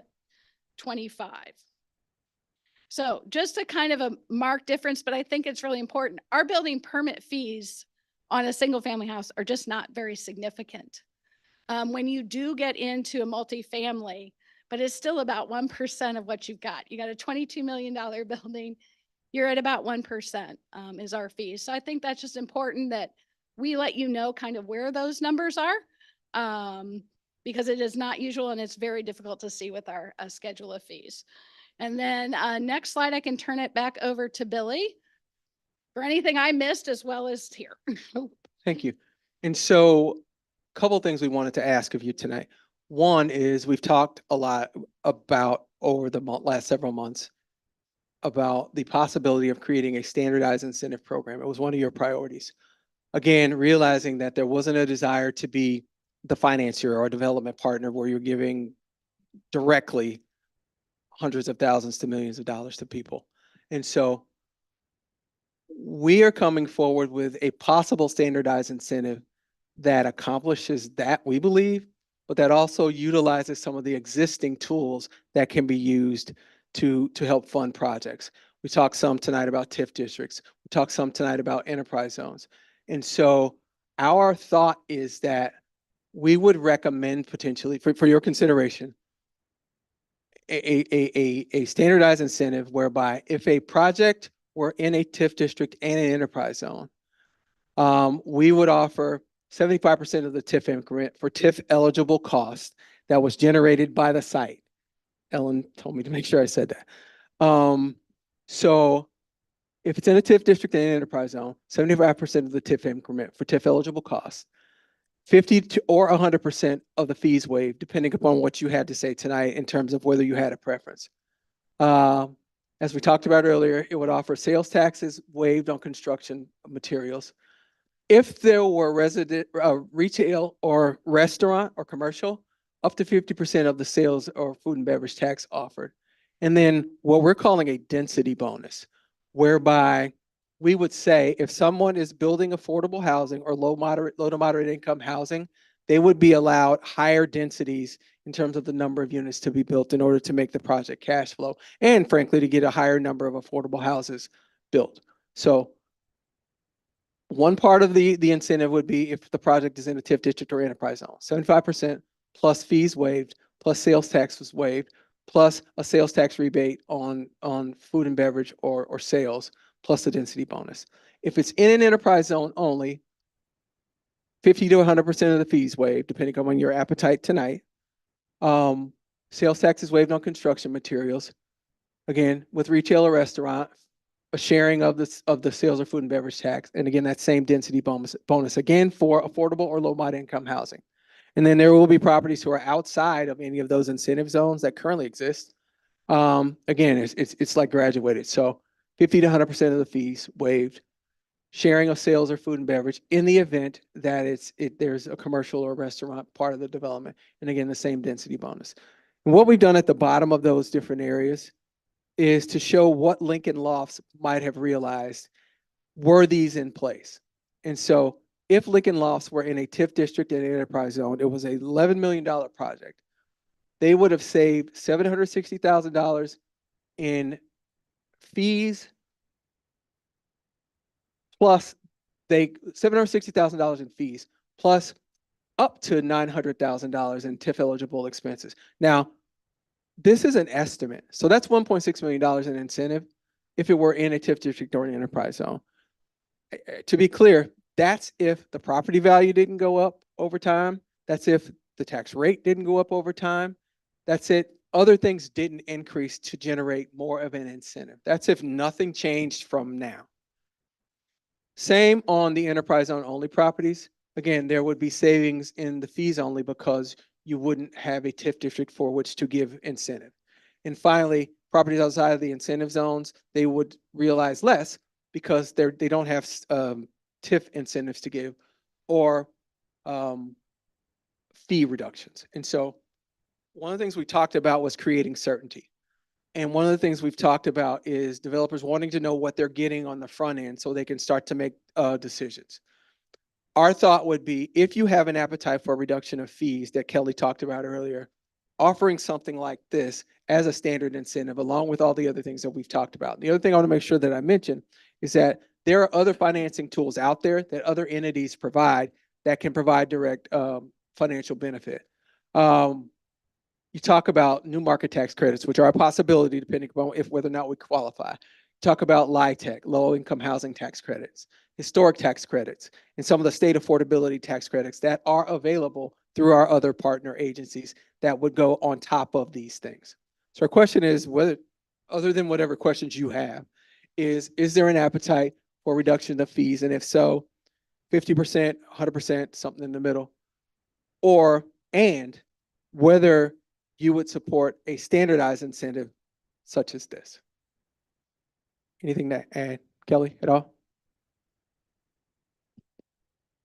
Thank you. Sounds good. So time for questions. I have a question. Councilmember Ward. Yeah, when you talk about the tax waivers on sales tax, obviously for the construction materials, that's a one-time thing. But when you talk about the retail or restaurant taxes rebated, when we talk about, yeah, I guess those are the only other taxes. How long? Well, what we are thinking is two things. That's a great question. This standardized incentive would be available for the next 2 years for people who came with projects and got in queue. But to your question, the incentive would be based upon what their, I want to say, financing gap is. And so it could be, it would be up to a certain dollar amount based on TIF eligible expenses. So it would be up, so say for example, they had a project and they had a gap of generally $500,000, just for argument's sake. It's not a, we would say you would be eligible for these incentives up to that amount, whatever that amount was determined to be. So Was it's that- not a perpetual rebate that like for the life of the restaurant or whatever. No, it would be up to a particular dollar amount. Thank you. Now, if they didn't realize that amount, if the number was 500 and they only got to 300, it would still be in place for a certain period of time. And we could define that amount, but it's not meant to be perpetual.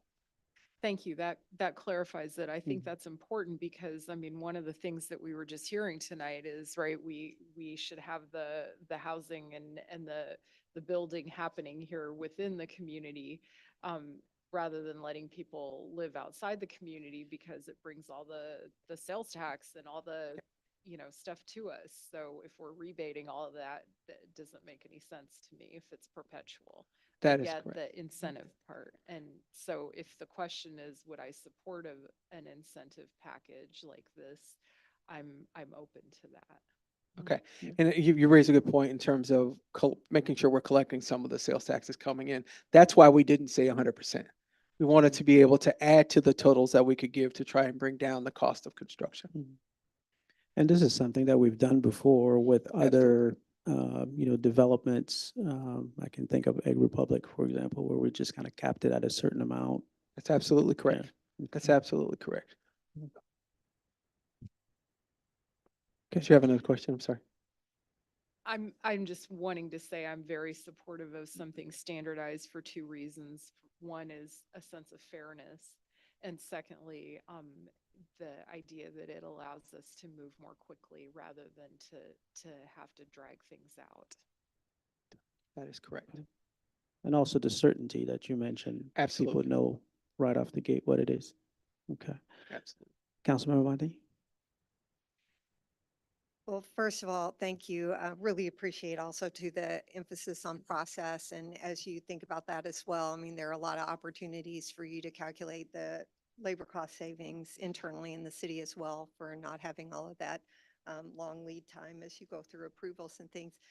Mr. Tyus, you have given us a huge amount of information on this slide.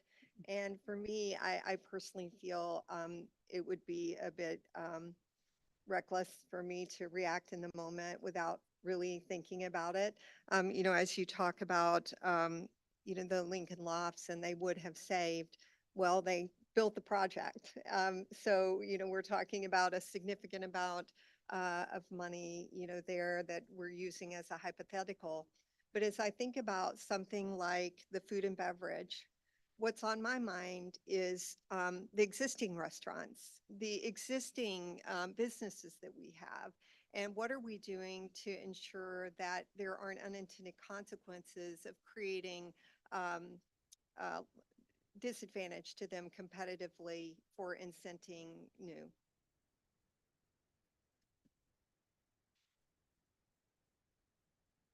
If I'm understanding your question, it is related to whether or not rebating sales or food and beverage tax to the developer is creating an unfair advantage for existing restaurants, or is that the basis of the question? Again, I mean, I'm thinking out loud, Uh-huh. which is always one of those things where there's some risk in me doing that. But as I'm thinking about, all of the work from an economic development perspective that's put into bringing in new, it's the equivalent of the conversations in the studies that we've talked about with regard to people who are homeless. How do we intervene and help those people not become homeless? And so as I think about all of the energy and the talk around new development and all of that, I think, for me, it seems right to have equal passion toward ensuring that our businesses that we have today remain viable, et cetera. And I know you and I have exchanged some notes just in the last few days of this as we look at the phase one area of the streetscape and have now seen, 5 businesses sadly closed, in a fairly short period of time there. So just again, that's just my observation. No need to respond, here in the moment. But just as we look for ways to incent new development, just, making sure that we're not doing that potentially in a way that would not be helpful to our existing businesses. Is an absolutely fair question. I would say that offering a rebate of sales and or food and beverage taxes does not unfairly disincentivize existing businesses. And here's the difference. It's not going to the restaurateur or the commercial space. It's going to a housing project. There's a housing requirement tied to this. And when we talk about that, we're saying for projects that have affordable housing being built, but that also have restaurant or retail tied to them, we could offer as part of a standardized incentive a percentage of the TIF increment, the property tax increment, plus a portion of the food and beverage and or sales tax in the event that that was part of the housing development. So it's not simply for a restaurant coming in and getting built. It's part of a larger project that also includes much needed affordable housing. So to me, that's a significant difference. You and I have talked about streetscape and businesses downtown, and Ellen and Sam are sitting over there. I'm not familiar with some of the closures. I believe you, trust me. I would also probably argue, and anecdotally or otherwise, that we've had just as many openings within the last 6 to 8 months downtown as well. They're shaking their heads, so I'm assuming that's correct. Again, not to argue the point, but we've also seen significant growth in our downtown as well. Okay, sounds good. Councilmember Hendricks. Thank you. I really appreciate this. And I do think that having a standardized incentive package is a good place to start. 2 questions. One, this would just be a starting ground to provide some sort of consistency, but discussions could still happen between the developers and the city, correct? 1000%, absolutely. Okay. And the other question I would have, since we have some of these stakeholders in the room, I assume they've been a part of this process too, to help us understand, would this be the thing that helps to move the needle in the right direction? Absolutely. Some of the things that we've taken into consideration as part of this were the stakeholder meetings that we've had over the last several months with developers and contractors and other folks. Some of the reviews of some of the information that's been provided to us that Patrick talked about tonight from other communities as we try to look at what percentage might be fair. Stakeholders also include the school district. It would be easy to say, let's offer 100% of the TIF increment, but we also know that some of these housing developments can add children or students to school districts. And so we thought it best to offer the 75% and to save a portion in the event that there are children added to a school district, because we're going to want to and have to reimburse the school district as well. We've had significant conversations with them as well. That's a long-winded answer to say yes. And how did you come up with 75% and 150 or 55 or 60? It was based on some of the stuff we've seen in other communities, in part, that we talked about tonight. It was also largely based upon trying to make sure that we're saving a part of the increment in the event that there are students coming into a school district. We want to make sure that as we're adding students, we're not unduly burdening the school district. That was a huge consideration for that percentage. Okay, sounds good. And when you start talking about a financing gap, so that process, it's vetted, right? Yes. It'll be vetted by, I think we've used. Professionals. Yep. Professional, yeah. Yep. Absolutely would be. So we wouldn't, that's a great question. We're not blindly giving, although in this case, it could be argued that blindly giving makes some sense because we have a significant housing shortage. However, we have to be conscious of the fact that these are taxpayer dollars. I know a lot of people say that, but it's real. Mhm. And so we want to have some level of consideration for what the developer actually needs. This is more flexible than what we currently do, but Mhm. it's not without restraint. Mhm. Okay. All right. And we're actually not necessarily losing money because these kinds of developments haven't been happening anyways. That's absolutely correct. We know that we're struggling to get people coming in and building. Mhm. There's been some construction, but not to the level that we need, as we heard tonight. Mhm. And so it's not as though we're losing something that already exists. Okay. And we would argue that once these developments happen and those gaps are financed, Mhm. then all of that comes and goes to the existing taxing bodies. Okay. So no, it's not a loss of something that would be happening anyway. We're not getting it now. And how do we spur getting it now? Okay. Getting it now. Okay. Want to make sure, Councilmember Crumpler, are you there? Yes, you know, I agree with Councilmember Motney. There's a lot of information presented this evening. I tend to favor you know, the standardized incentive package. I like those ideas, but I really would like some more time to think a bit about what's best here before we talk about approving it. But I really appreciate the information tonight, and I certainly understand something needs to be done, you know, to help spur development and the building of more homes in our community. So thank you. Councilmember Ward, looks like you have your light on. Deputy City Manager Tyus, you mentioned that we would in February be talking about the rehabilitation work. Yep. Okay, so maybe this more properly will come up then, but maybe I'm also just saying heads up, I'm going to be asking Yeah, about this. I appreciate it. I've asked before, and I'm not going to let this go until I hear us talk about it.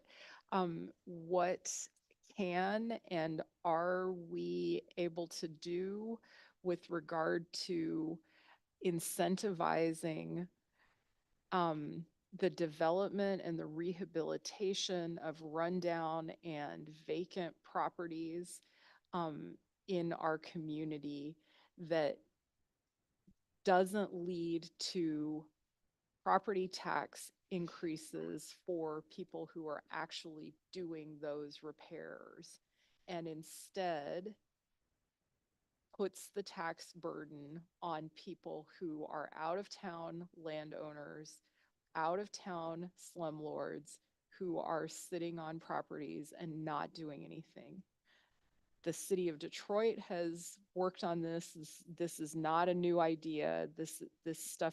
These ideas have been out there and they've been successful for many years. For over a century, people have talked about this. And so the idea of incentivizing the rehab and the development of vacant and derelict properties and not making that a tax burden on people who are doing that, but rather flipping the tax burden around to the people who aren't. Yeah. If I make a repair on my house, right, Mhm. that increases the value of my house, my tax bill goes up. Why would I make that repair? Especially if I'm an out of town landowner and I really don't care. I definitely understand the question. Yeah, And okay. I figured it was coming. Yep, I good, don't good. have an answer sitting for you here Yep. tonight. Sitting here tonight. Tax, this is going to sound like an And I excuse, don't but need it's you not. to necessarily, right, like address in the it, right, 26 seconds that right. we have, I really want to take it more seriously than that. Nope, I appreciate it. Yeah. I do. Appreciate the heads up. I do want to ask if at all possible, and I don't know if is there an appetite by council for the fee reductions? And if so, is it at 50%, 100%, or something else? We would recommend 100% for a 2-year period. But I don't know if there's an appetite for that as part of this conversation. We're out of time. Yes, do we, guess we need to extend time, maybe? Just, If we're wrapping up in the next 2 minutes, I think we'll be okay. you okay? All Yeah. right. I don't know. People have to speak fast.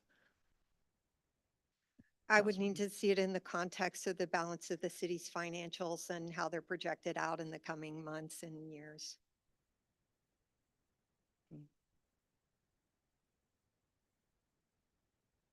I'm not opposed to seeing something in writing, and yeah.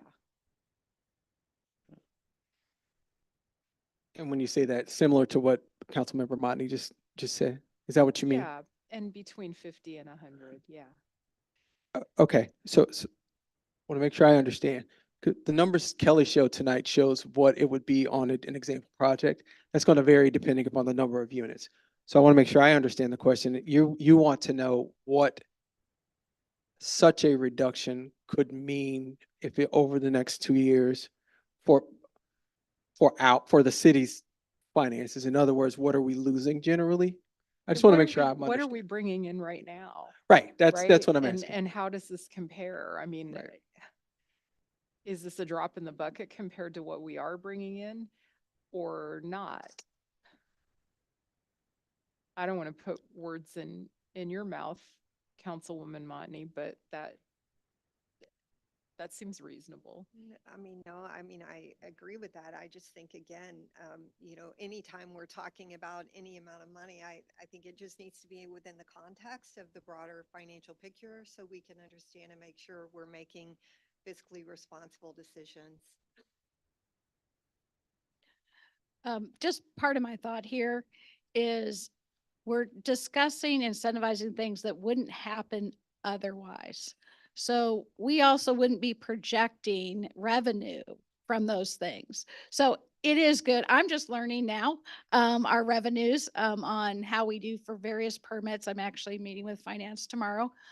So we can get you that information of what that trend has been over the last 5 years. But I will just remark that this part is more of a differential. So this isn't anything that we would be building into the revenue budget.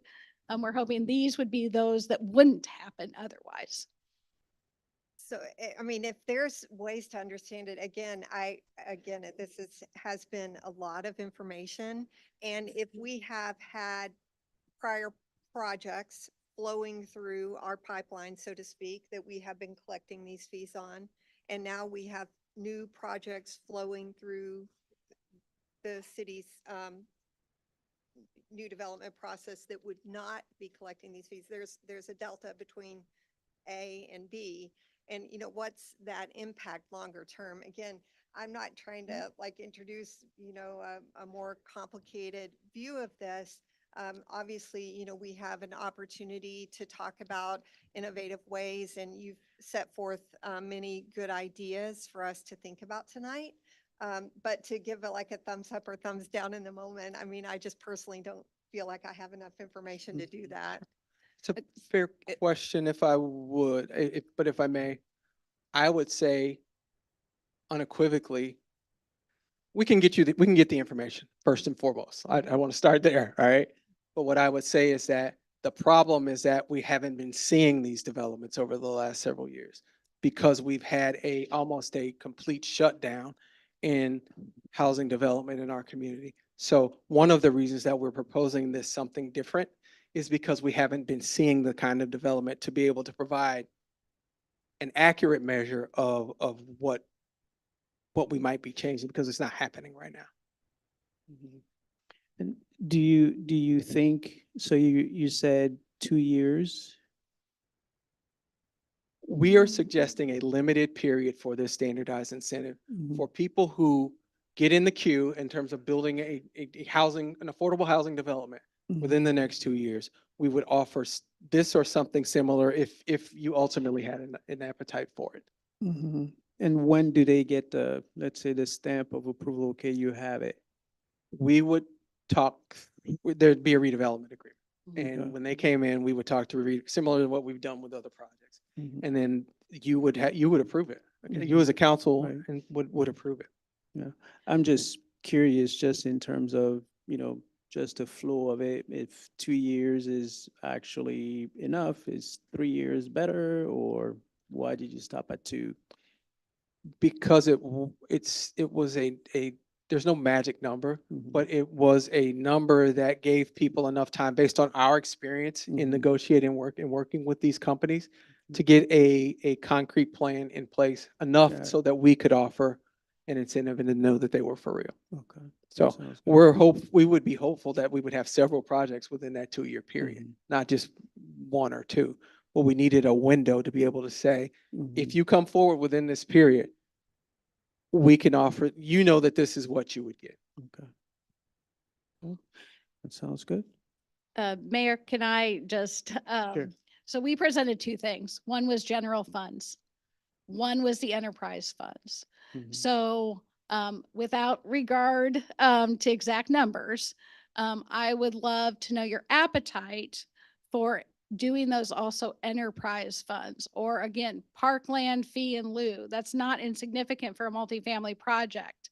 So right now it's in code. So if that was an element that you were willing to consider, those things would help us present to you something a little bit more targeted. Sorry, there's so many variables in what we showed you. But I think that's one thing that would be critical for us to kind of get an appetite for. And the things we've suggested tonight are very similar to offerings in neighboring communities in recent years for very large projects. I mean, almost, we didn't get this from them, but they're, the fee reduction and the density stuff, and there are projects that have done this exact same thing. And again, I'm not saying that to be clear to argue, I'm not. I think it's important that you know that. Councilmember Motley? So are you going back to the years of development projects that we've already approved that haven't started yet? No, when I say that, I'm talking about there are projects in the current, on the drawing board, or past the drawing board, in neighboring communities for which the incentives we talked about tonight are what they used. That's what I meant, not, just to say that they're not out of the realm of what people are doing. That's all I'm following that. My question was just, are you talking about, should we, if it is reasonable, and let's say we all agree that this is a great idea and it's approved, are you going back then to prior approved developments to reopen those conversations?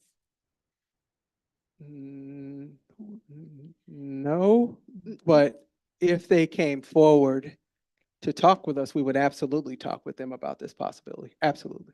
So, so there are some projects, some apartment complexes that have gone through significant design review. They're not completely finished yet. We would hope that this might encourage them to get going, but whether or not those pro formas would include staying at the low income or moderate, we're not sure with those compositions. They were designed to be market rate. But absolutely, we would go try, I call that low hanging fruit. So we would go and see whether they would be amenable to getting going again. No, Mayor I and appreciate Deputy it. City Manager, we've gone way past the 2 minutes. minutes, So yeah. if we do want to continue to talk, we're gonna need a motion to extend. Yeah, yeah, it seems like we're tapped out. Okay. So so I think what I would suggest, it sounds to me like people want to hear a little bit more on those details, and what I'm anticipating, maybe another discussion, maybe next committee of the whole, or Yes, or we get you that information between now and then, and we make it public, however we do that. A detailed pre-read for a presentation like tonight would have been super helpful to me personally. Mhm. So, yeah, thanks. Okay. All right. Okay, sounds good. Let's do that. Okay. Thank you, Kelly. Awesome presentation. So we're gonna move on to the next item, which is city manager's report, which I'm thinking is gonna be very brief. Promise you. it will. Really quickly. Next slide, please, Phil. So we just want to show you, we had several members of the police department to go through the Northwestern University Center for Public Safety program. And supervisors graduated from that program. Lieutenant James Klesson, Lieutenant Rick Boletto, Lieutenant Robert Cossack, and I'm sure I'm butchering these names, Sergeant James Smith, and there was a class of 20 graduates of public safety professionals from Central Illinois and one from Wisconsin. Just wanted to say congrats to them and let you know that had occurred. That's Northwestern's programs are a big deal. Next slide, please. Bloomington Bison hockey. And so I was at the game on Friday, and I'm certain there was a lot of Busch Light drink. According to Anthony and his team, more than 2,000 cans for college night. Yeah. Attendance over the 3-game set was just more than 8,200, which is really in line with what we set as a standard in our agreement with them. And so while attendance was on the low end starting, we're starting to see it increase significantly. And over the weekend, they had just more than 8,000 people at their games. And again, this is a big deal as well. The Bisons are in the last playoff position within their conference. Don't forget that this is an expansion team. Yeah. And the fact that they are in the hunt right now for the playoffs is a big deal and something to be celebrated. So with that, that's all I got. Okay, awesome. Is there a motion to adjourn? Motion. Okay, Councilmember Hendricks, second. Okay, Councilmember Monty, all those in favor signify by saying aye. Aye. Aye. Okay, we are adjourned. We'll see you next Monday.